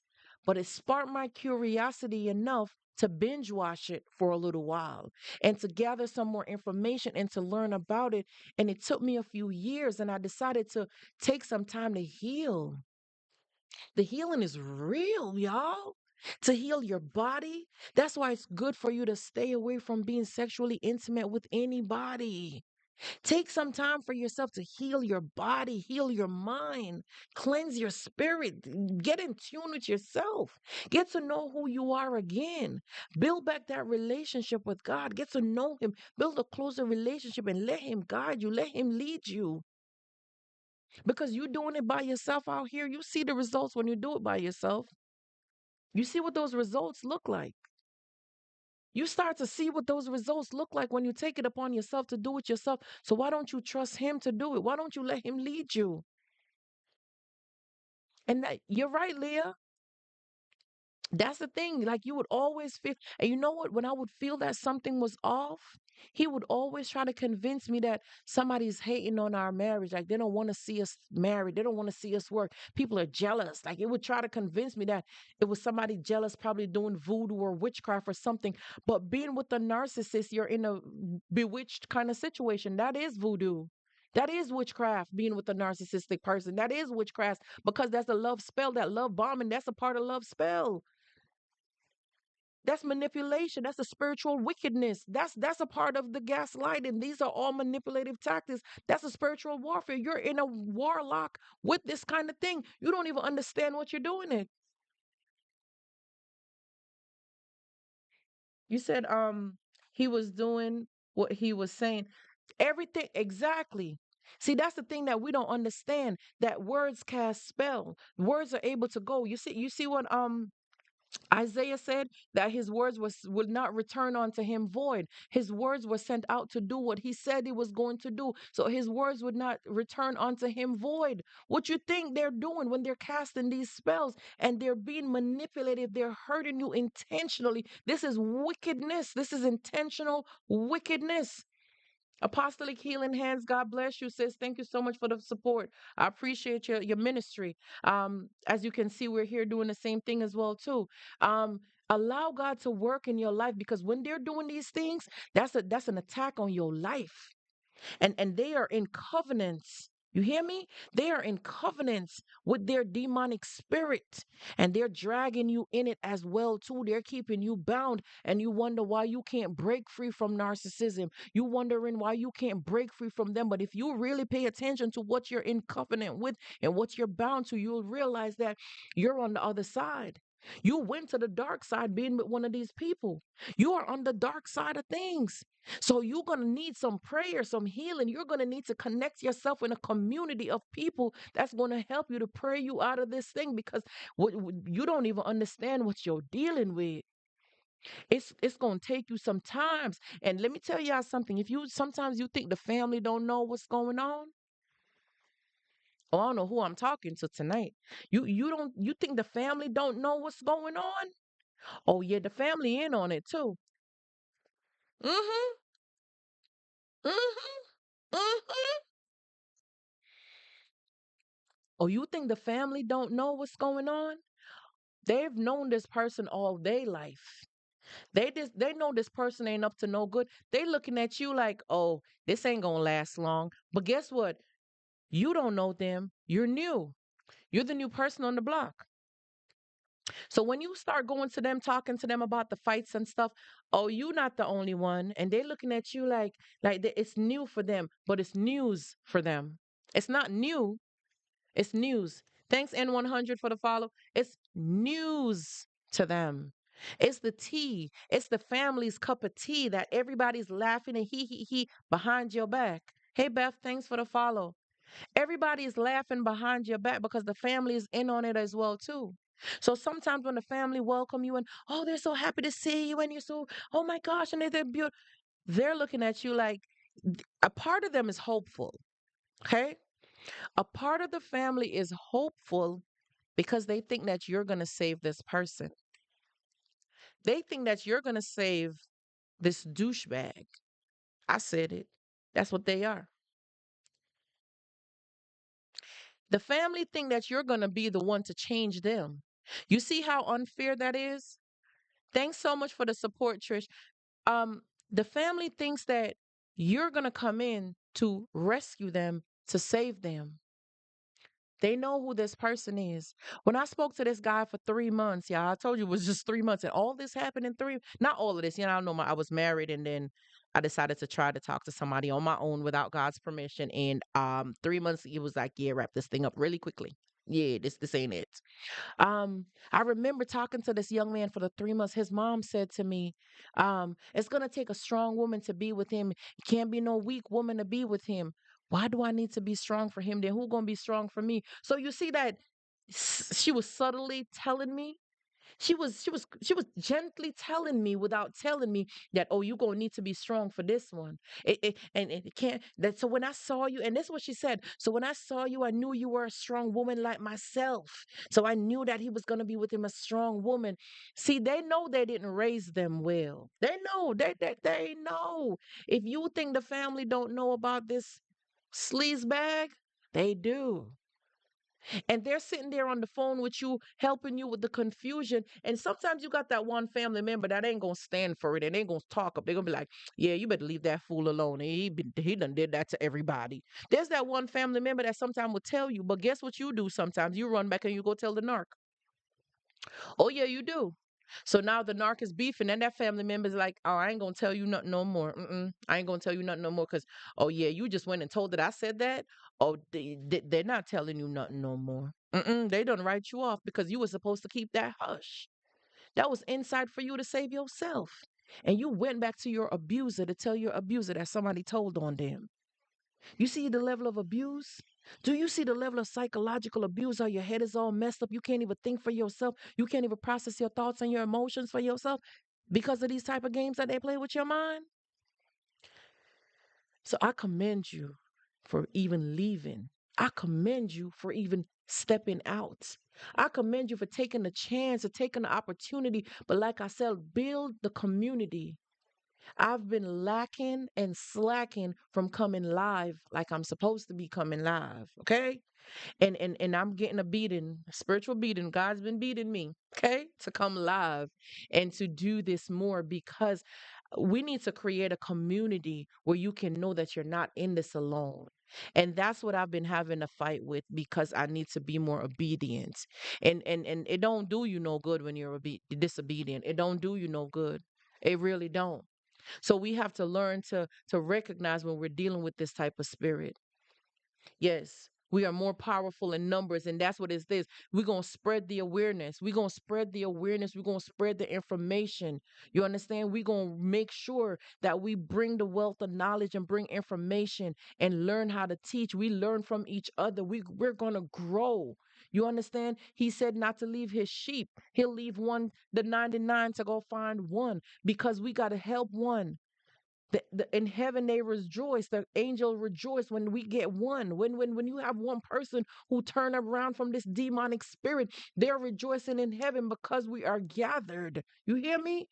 Don't let nobody play with you no more. You are better than this. You are better than this. I promise you, God is going to bring you out of it, and if you pay attention, he's with you the whole time. He didn't leave you. He said it in his word, I'll never leave you nor forsake you. He said, I'll never leave you nor forsake you. So why you think he will bring you this far to let you go now? Why you think he will bring you this far to turn his back on you right now? I want you guys to understand that you don't serve a small God. You serve a mighty God.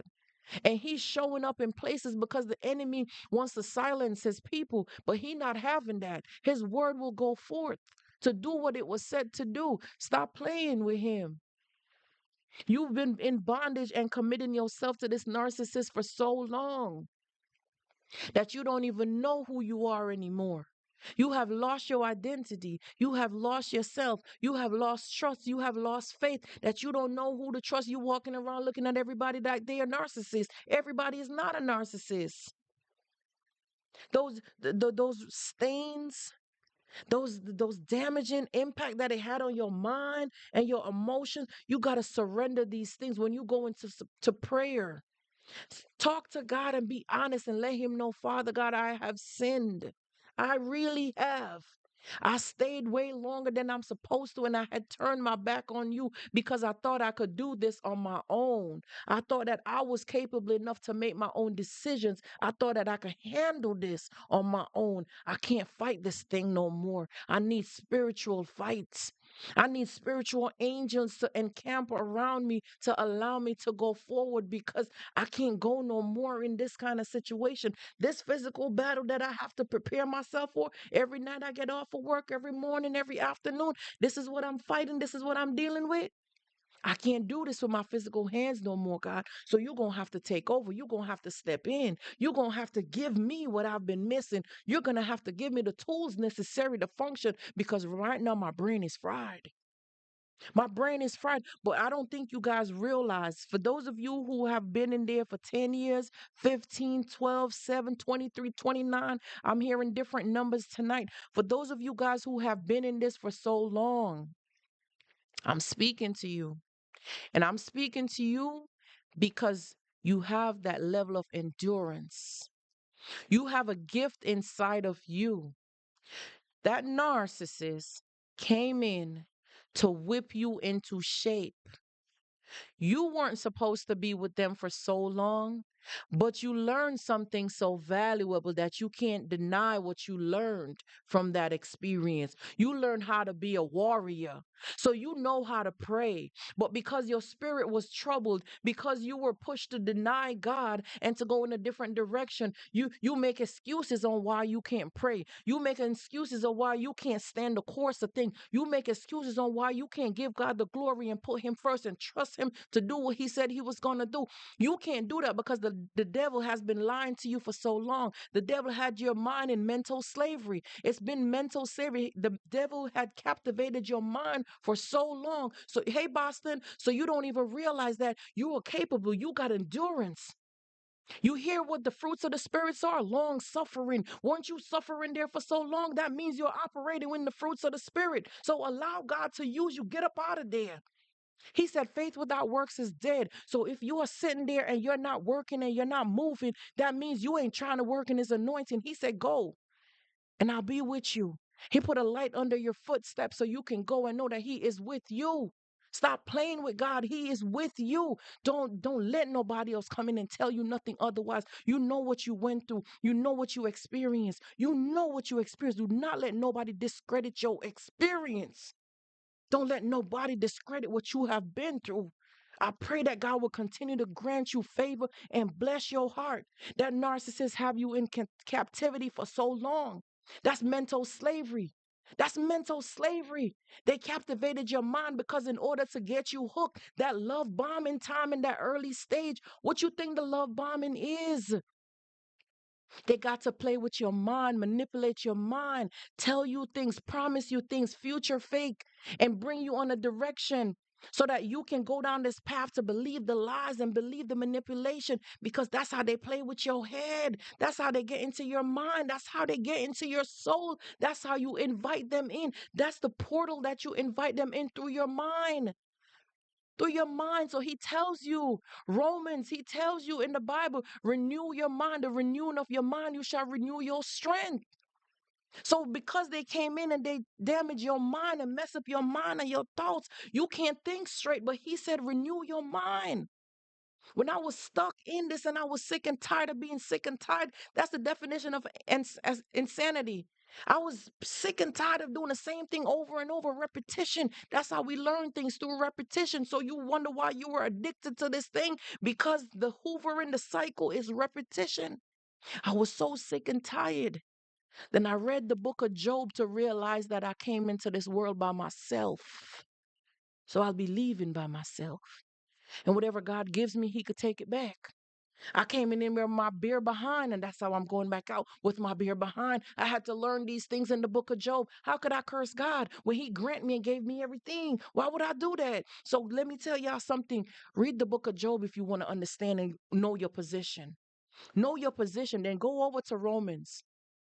So you can start renewing your mind. You can start renewing your strength. You can start renewing who you are as a person. Renew yourself. He said, old things are passed away. So if it's passed away, why is it haunting you? Why is it haunting you if old things are passed away? What he said in his word, old things are passed away, and now you're made new again. You are in his image and his likeness.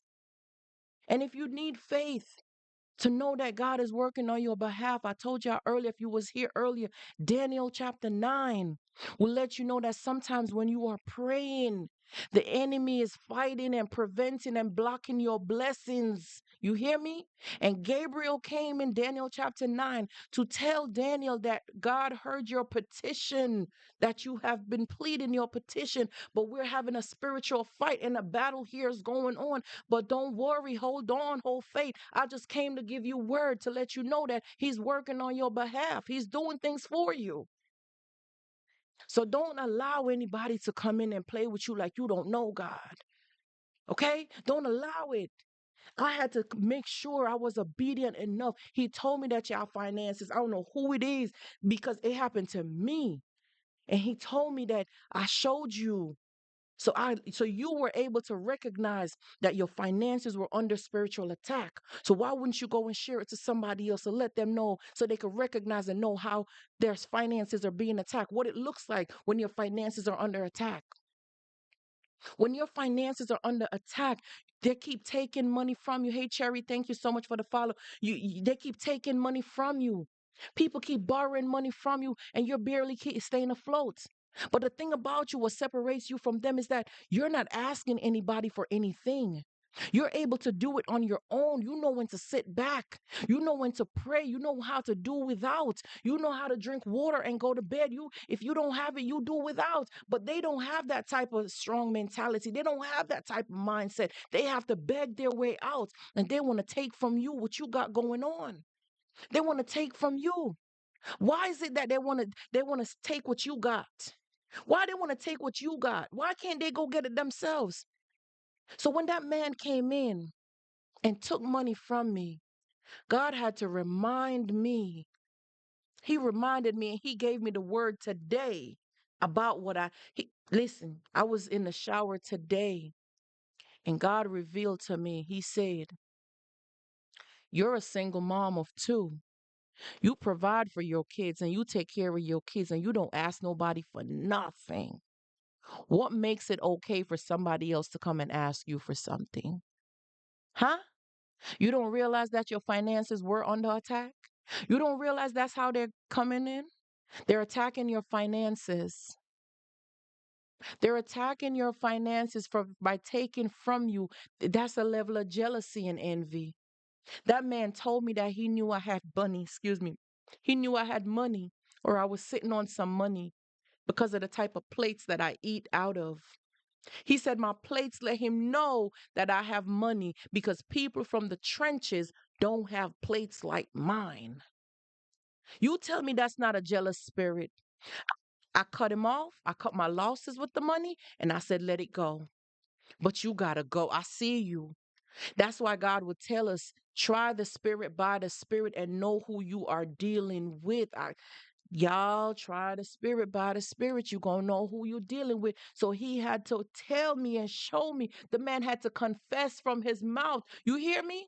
Remember in the book of Daniel, King Nebuchadnezzar had to confess with his mouth that Jesus Christ is Lord and there's none like him.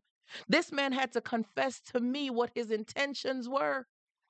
He watching my plates. He's sizing me up. God had to expose him because of who he came in contact with. God had to expose him what his true intentions were so I could get rid of him and know how to trust God. Let me tell you, God will reveal people. They think they came there to hurt you, but I watched that man spend all that money down to zero to the point where he's doing DoorDash. And I'm not knocking DoorDash. I'm not. But I'm just trying to tell you of when he thought he got me for $2,000. You don't realize that I am the blessing. Why didn't you come with the mindset to start up a little business with that money? Why didn't you come with the mindset, let's get a little food truck or something to start up a business, start up something? Why didn't you think about how we could multiply this, how we could make this grow? No, you want to see how you could take from me. Oh, okay, you got to go. If you're not adding to my life, that means you're taking away from me. And I don't go down, I go up. Okay? God didn't rise just for me to fall down and be flat on my face. He didn't tell me that he was going to restore me for me to sit out here and play with him and play in his face. So you playing with the wrong person, baby. Baby, you came up against the wrong person and I watch you spend the money down to zero. I watch you to the point where I was letting you use my DoorDash to be able to put food on your table. And God said, cut it.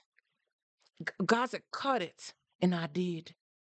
So sometimes I understand when you guys feel like you start to feel guilty and you start to feel bad for not doing something, for not helping somebody. Thank you for the roses. Thank you for the love. I just thank you so much. When you think that you feel bad for doing something, remember what that enemy came in to do to you. So don't feel bad for standing up for yourself. Don't feel bad for putting your foot down and say enough is enough. It's no.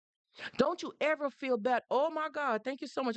A galaxy car, child. Y'all better stop doing these stuff. Y'all trying to, whoo, y'all better cut this thing out.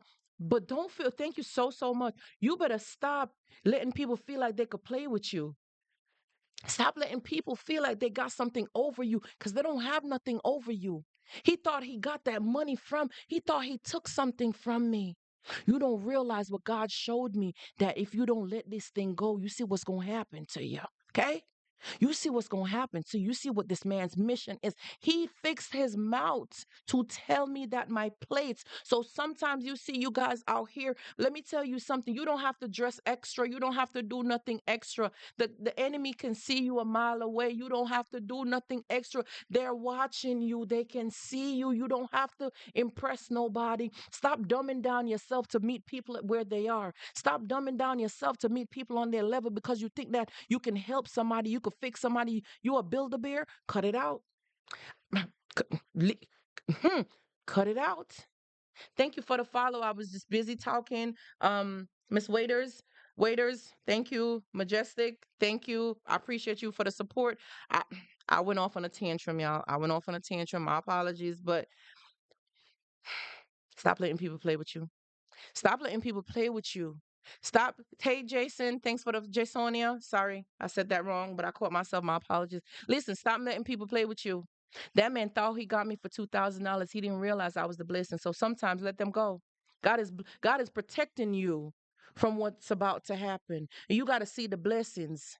You got to see the blessings because God is protecting you from something and He will reveal, He will allow them to expose themselves. But you know how sometimes we would take these things that they say and think it's a compliment and get flattered, like, oh, really? I didn't know that you were paying attention to my plates. Oh, those are just my regular plates. See, that's a typical response. Hmm. He expected me to respond in that way, that it was a compliment. Mm-mm.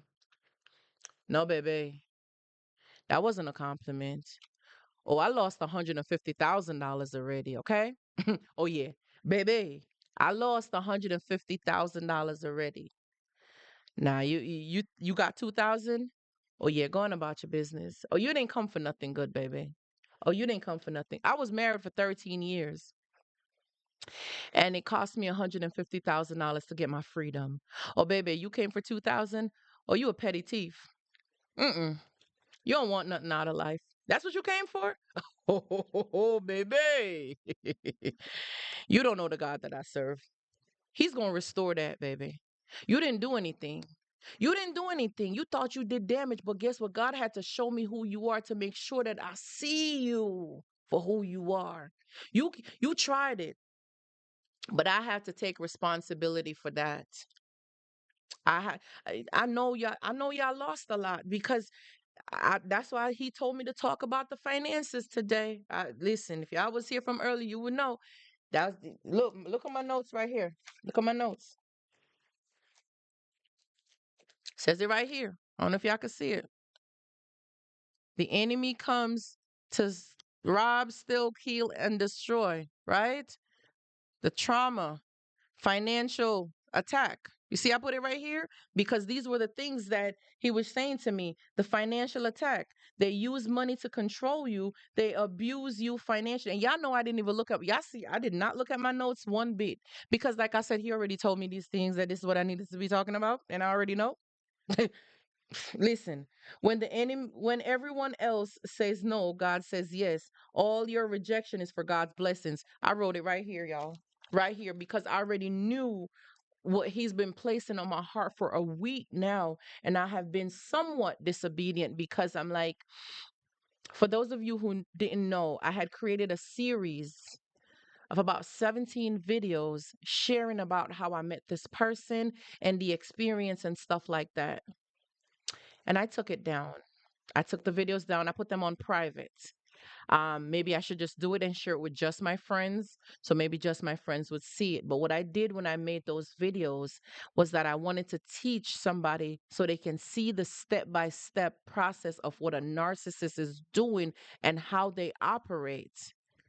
But I pulled those videos and I made it private because I figured that maybe by me teaching it and speaking about it and educating you guys on this type of level, it's more personable.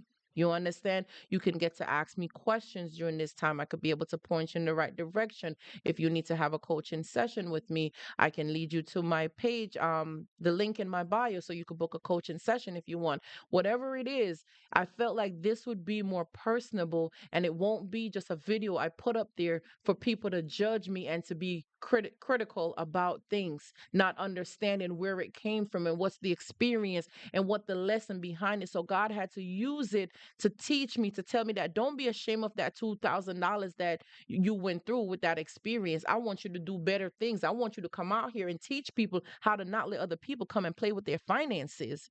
Okay, so you could save more money. So it won't be just your two that you're saving. You're saving other people from theirs that they're going through because there's people out there that's attacking their finances and begging them for money and using the money that sometimes in some cultures, they'll take your own money from you and do witchcraft with that money to hurt you, to envy you, to be jealous of you, to block your blessings. So sometimes you can't get that promotion on your job and you don't even understand where that's coming from. Sometimes you put in an offer for a job and you're trying to figure out why am I not hearing back from the employers? They want to work with me. What's going on? But like I said, read the book of Daniel chapter 9 and that's going to help you to learn how to pray and to understand that there's a spiritual war that's going on your behalf, but God is fighting and petitioning on your behalf. Okay. So read the book of Daniel, chapter 9, if you need some advice and encouragement on what to do when you're in your waiting season and you're waiting and you're praying and you're losing faith and you need some faith and support during that season.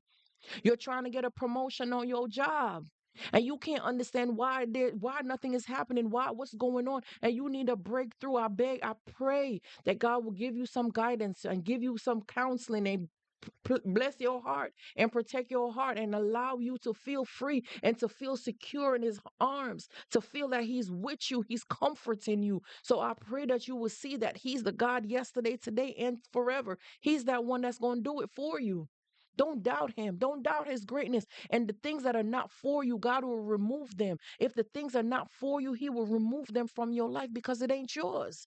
What's for you can't be for somebody else. It don't matter the type of prayer they pray and the type of blockage that they think they blocking. They're only putting you in a position to reorganize yourself, to reassess yourself, and to come back stronger than before. You understand? You will reject me for this one. Don't worry. I'm gonna go harder for that one. Because one thing you learned from that narcissist was how to be persistent. You know how to persevere. You know how to not give up so easily. That's one thing that narcissist done instilled in you. You're a fighter. You're a definition of a true fighter.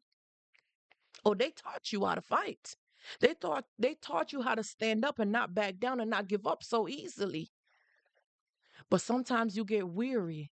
Sometimes you get a little bit weak.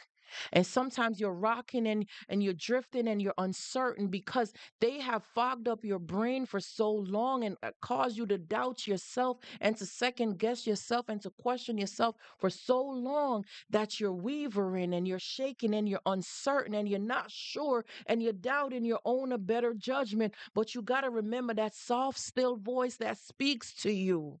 Don't you ever forget it. Because the way how you know when God is speaking to you, he places it on your heart. He places it sometimes in your womb, in your stomach. He places it right there. It is so gentle that it just flashes through your brain like a thought. It's like a little thought just go through your mind and you're not even like, okay. And you're not even paying it no mind. But you realize it's not going away. You realize it's haunting you.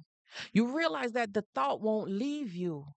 And now you're like, wait, okay, now you're doing a double take. Like, wait, wait, okay, what is that? What's happening? That's how you know it's him. It's not loud. It's not over all of these chaos and stuff like that. He placed it so gently on you. Yeah. And it don't go nowhere. And this is what happened to me with this conversation tonight. This finance. Yeah. It's about a week ago. Mm-hmm. I went on a show, doing a show for one of my creators that have their podcasts and their stuff like that. I went on to his show talking about and teaching as well because I do speaking events and engagements. And I went on there talking to one of them about, some of these things that we talk about narcissism. This is what I'm known for, right? And I was teaching about it. And that's when he told me to make the videos. I made the videos, I started to post them, and I took them down. I made them private, but I did record them. You see what's been happening? God didn't allow me to let it go. Mm-hmm. He's like, go talk about it. Go talk about it. That man came into your life, sizing you up, watching your finances, studying your page, studying you, how you carry yourself, mimicking you, mirroring you, watching you. And I showed you, I exposed him to you. Why don't you go talk and tell somebody else about it? Why are you worried about your reputation?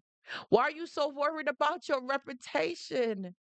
Why are you so ashamed? Why are you trying to not worry? Why are you trying to worry that, oh, you're starting a new business? This was my excuse to God, y'all. I'm being, listen, he don't play with me, okay? I was saying that God, I started to tell myself like, I'm a newer business owner and I'm just launching my business I don't want to put that type of reputation out there. I don't want to ruin my reputation with stuff like this because people is going to think that it's a new experience and they won't understand. And I overthink everything. I'm an overthinker and I talked myself out of not leaving those videos up there and I took them down. But you saw what he did though, right? Mm-hmm. Okay. You gonna take the videos down? Turn on the camera and talk. You gonna take those videos down? Turn on the camera and talk. Mm-hmm. I'm not gonna let you up so easily. Turn on the camera and talk. One way or the other, but you gonna get it done. I'm telling y'all, I just had to be obedient. So you could run, but you can't hide. 20 years. Yep. Welcome in, Sherry. You are not alone in this, Sherry. Thank you so much for the support. Thank you for the follow. Thank you. I appreciate you so much. If I didn't shout you out earlier when you followed me, um, I'm here giving you the shout out right now. Sometimes I get carried away like this and I go on a rant. My bad. But I get it. We're all in here. I did 13 years with the narcissist. I know I have support in here. I forgot her name. Come on, Trisha. I think it was Trisha. No, it wasn't Trisha. I forgot. Wait. I'm sorry. Don't beat me up, y'all. Don't beat me up. Y'all know I was on a tantrum, right? But I know I have someone in here that did 23 years and one did 29 years. I got 13, 15. We got so many different years. So you're not alone in this. And I don't want you to ever feel ashamed for your experience. Um, I want you to applaud yourself really for being so brave to leave because 20 years in here. Look at that, 20 years. So this is real life experience in here that we've all had experience and we've all been through stuff like this. So never be ashamed of your experience. Don't allow somebody to downplay your experience and make you feel as if that you were stupid for staying. No, you wanted to work on your marriage. You wanted to work on your relationship. The only thing is that you were the only one that was working. We got Chev in here for 7 years, and live lifeless, live lifeless, lifeless. Is that what is? That's how you say it? Live lifeless.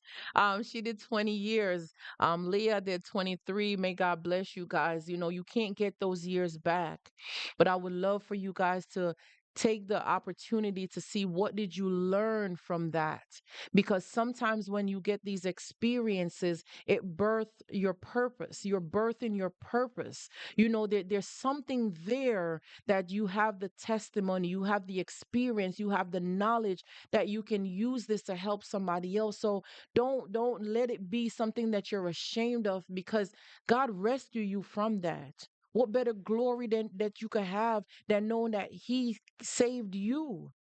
Think about how many other people that didn't make it out because they didn't have that level of resource that you have. So you're able to come out of this thing and you're not even touched.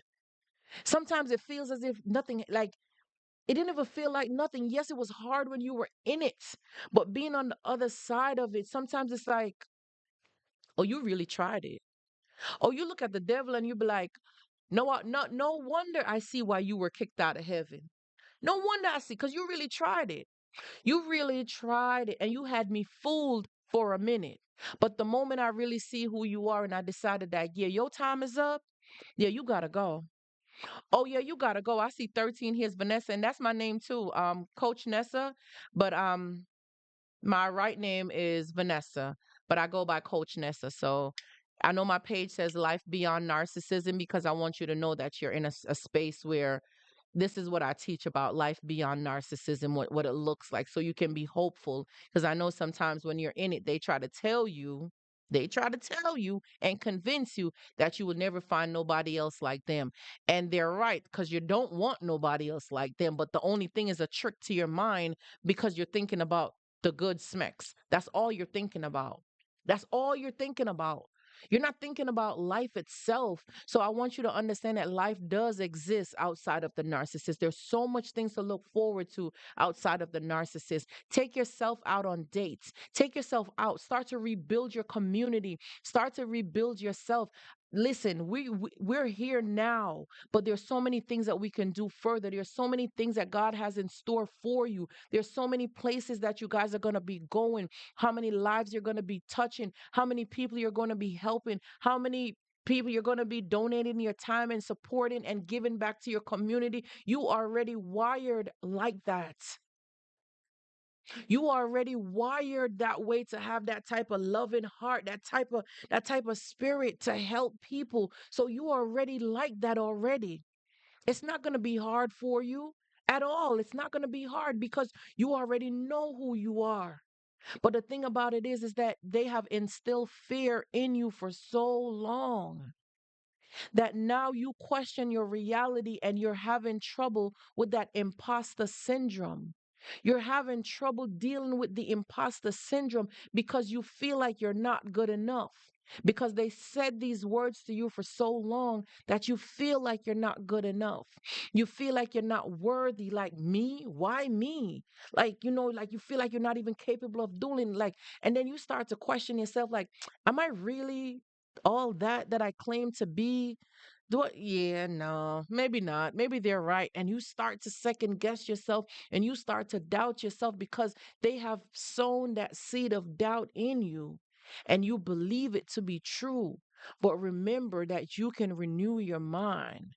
You can learn how to renew your mind, to renew your strength, renew who you are as a person. Don't believe these things. And it will start with little things like believing that I am beautiful.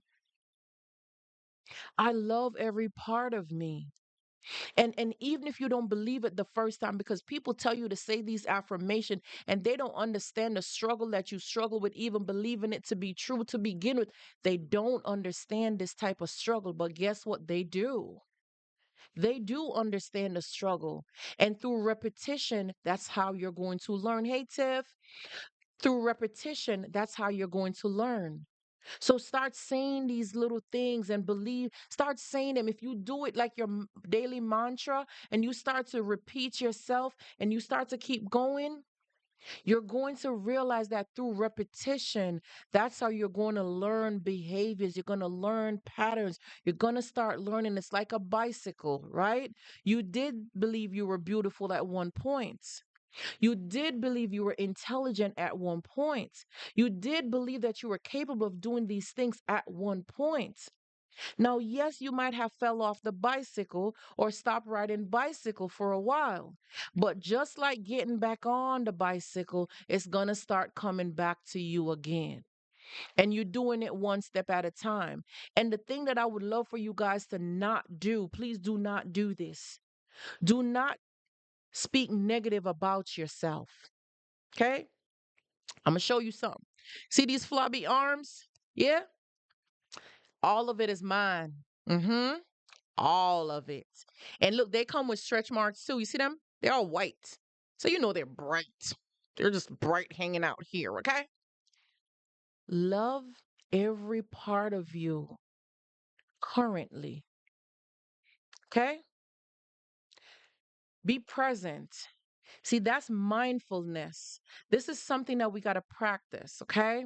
Is that mindfulness. Be present. Life is a present, it's a gift. Yesterday is gone. Yesterday was July, as a matter of fact. Yesterday is gone. You cannot go back and change anything from yesterday. Today is here. Be present. Be in the now. Be here right now. Tomorrow, you might not get up to see tomorrow. So why are you worried about tomorrow? Be here now. Be present. Life is a present, it's a gift. Appreciate it, cherish it, and be here today, now. You don't know what tomorrow is going to bring. You could be hopeful for it, but sometimes when we're worried too much about the future, it brings stress. It brings stress. So we got to unlearn these behaviors and be more present. Be here today because today is here. You were gifted today. Be present. Life is a present. How often do you guys go to the park, to the water, to take a walk in nature, to realize and appreciate the things that God has blessed us with? How often do you guys do these things? These are things that don't cost anything. It don't cost a thing other than you need to schedule it into your time. Take 10, 15 minutes out of your day to step outside, to go enjoy a little bit of what's going on outside, to find back yourself. You're so introverted. Okay? If we're going to be honest about it. You're so introverted that you're caving in and you're to yourself and you're caving in and you want to be locked away from everybody and you they have isolate you so much that you've practiced isolation yourself. So now you isolate yourself. You're so, introverted. Why don't you go outside? Go outside, become more extroverted, expand your wings, go outside so you can better yourself. You can practice breathing, remind yourself of who you are. Incorporate some time into your schedule to go outside. That's all I'm asking. I'm not even asking for a lot. I'm not even telling y'all to book no session with me. Don't even book no session with me. Okay? Just go outside. Go outside. When I had just started coaching, I remember one of my clients. This is something I was just brainstorming because I'm thinking about me and what worked for me, and I was able to help myself and rebuild myself and get back to being normal or feeling normal. And I remember I told her, I said, I don't know if you drink wine. I don't know if you drink wine, but I told her, I said, do this exercise for me, please, before we meet for our coaching session. I said, I've never done something like this before, but I'm going to ask you to do this. And I gave her an assignment before we met up for our coaching session. And I told her, y'all could take this as well, too. I told her, I want you to go to the store, go to the supermarket. Don't even go nowhere fancy. Get a bottle of wine and get a bunch of roses. And you can get candle if you want to. And I'm pretty sure you have body wash at home already, right? I told her, tune everyone and everything out. Blot out some time, set aside some time for yourself. And I want you to make a bubble bath. Because a lot of times we're rushing in a shower, and I know some people don't have the capacity to do a shower. But if you're able to, clean that tub, scour it, wash it down, clean it up or whatever, and run yourself a nice bubble bath with some candles in there, some soft, relaxing music, a glass of wine, water, whatever you want to. But just treat yourself to this for a moment and just be there, be present in that moment, and just starting to sit and just be there. Don't be on social media during that time, please. I just want you to listen to some relaxing music, some soft music, whatever it might be. I just want you guys to start decompressing your brain because you've been rushing and running and running and running for so long, chasing behind this rabbit, this hamster wheel, and you've been going for so long that you have not stopped to take a moment to take care of yourself. Hey, Strong Me. Thank you so much for the follow. Thanks for the support. I appreciate you. I'm asking you to try it. Can we drink wine as Christian woman? I'm gonna be honest with you, okay? I got baptized in 2018. 18 it was? I think 2018. Because I was tired. I couldn't do it anymore. And I was just tired of running. So 2018, I got baptized. Okay. I turned my life over to God because he used to cuss me. He said, F my God. That's how bad it. Listen, y'all, we'll share stories another time, okay? But I'm gonna tell you something. Even in the Bible, he turns water into wine, right? And this was something that was challenging. Thank you. Somebody wrote it in the comments as well too.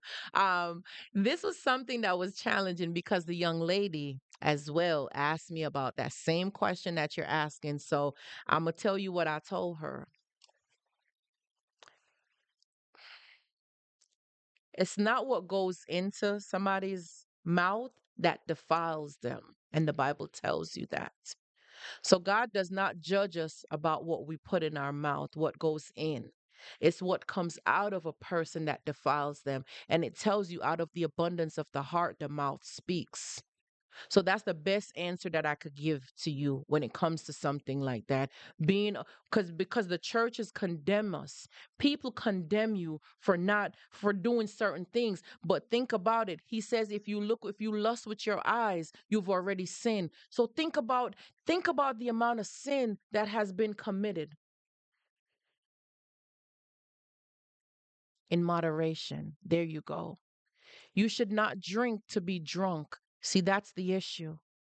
It shouldn't be in excess. There's nothing that you should see. That's the thing, is when it controls you. He didn't say you can't do things, but have self control. It shouldn't control you. If anything controls you, then that thing has become your God. If it controls you, that means it's dictating to you what to do. So, in moderation, this is what I would say. I'm not God, and I'm not the one to judge you, and I would never do that. But even in the Bible, it tells you what goes into a person's mouth does not defiles them, but it's what comes out of a person's mouth that's what defiles them. So, it's not because you eat pork or you eat chicken or he said that's not what defiles a person. It's not the food, because out of the abundance of the heart, the mouth speaks. So if you think about the things that a narcissistic person is saying to you, that's what's in their heart. If you think about the names and the things that they speak about you, what's in their heart is what's going to come out out of their mouth. So those were some scriptures that was very evident in the time of me making my exit, because I had to remember what was coming out of this man's mouth. And that's what was defiling him. Because when you read God's word, it helps you to build up your discernment so you're able to discern better, and you can eat the meat and spit out the fat. So you can tell when somebody's giving you foolery because they don't match up their words. They don't use the Bible as reference to be able to help you. They don't know the word of God. I don't know everything in the Bible. I'm still learning, I'm still reading, but there's some things, because I've been studying the word of God for so long, that I have been stuck in my head, and I live by these things. I live by curiously through the Bible. Now, of course, it's been altered, it's been changed, and a lot of things have been removed and stuff like that, because they want to make sure that we are limited with information. That's why God tells us to come to him. He don't have no middleman no more. You don't have to go to the priest no more. You don't have to go to nobody else no more. He took away the middleman so you could come to him directly. You could have a relationship with God. God is a relationship, not a religion. And I don't even want to go down that path right now, y'all. But thank y'all for the love and the support. Listen, don't get me carried away. Y'all. Don't get me carried away. Um, but this, well, I feel guilty if someone spend money on me. You are worth it. You are worth it. And that's the thing, is that you give. You're a giver. See, that was something that I struggle with. Thank you so much, Gina, for the follow. I appreciate. That was something that I struggled with for so long. I didn't know how to receive. I didn't know how to say thank you. I didn't know, hey, Stylish, thanks for the follow. I appreciate you. I didn't know how to receive. I didn't know how to take something from someone, because I felt guilty. I felt like I owe you something. I felt like I was obligated to give you something. But that's the mindset that we have to change, that thought process. We have to change that mindset, because that's conditioning. That's a transactional thing. That's a transactional relationship. Somebody's guilting you into doing something. Somebody's guilting you into making you feel like you owe them something. If you're going to do something for me out the kindness of your heart, I appreciate it. Hey, Tammy, thank you so much for the follow. I appreciate you. Um, and Bammy, I appreciate the follow. Thank you so much for the love, the support. I appreciate you guys so much. Thank you. If somebody's going to guilt you into doing something and make you feel like you owe them something, don't accept it. If somebody if they do it one time, right? And you accept it and it's cool, okay. You see, you accept something again, and now they want to guilt you into feeling something. No, thank you. It's okay to say no. You don't have to feel bad for anything, but you are deserving of every and anything. Learn how to start accepting small things. I don't know if you have children, but allow your kids to do little things for you and just say thank you. Thank you is enough. Don't over explain. Don't over thank you. Don't overcompensate. Don't over thank you. That's it. Thank you. You guys are here supporting me tonight. What I've been saying, thank you.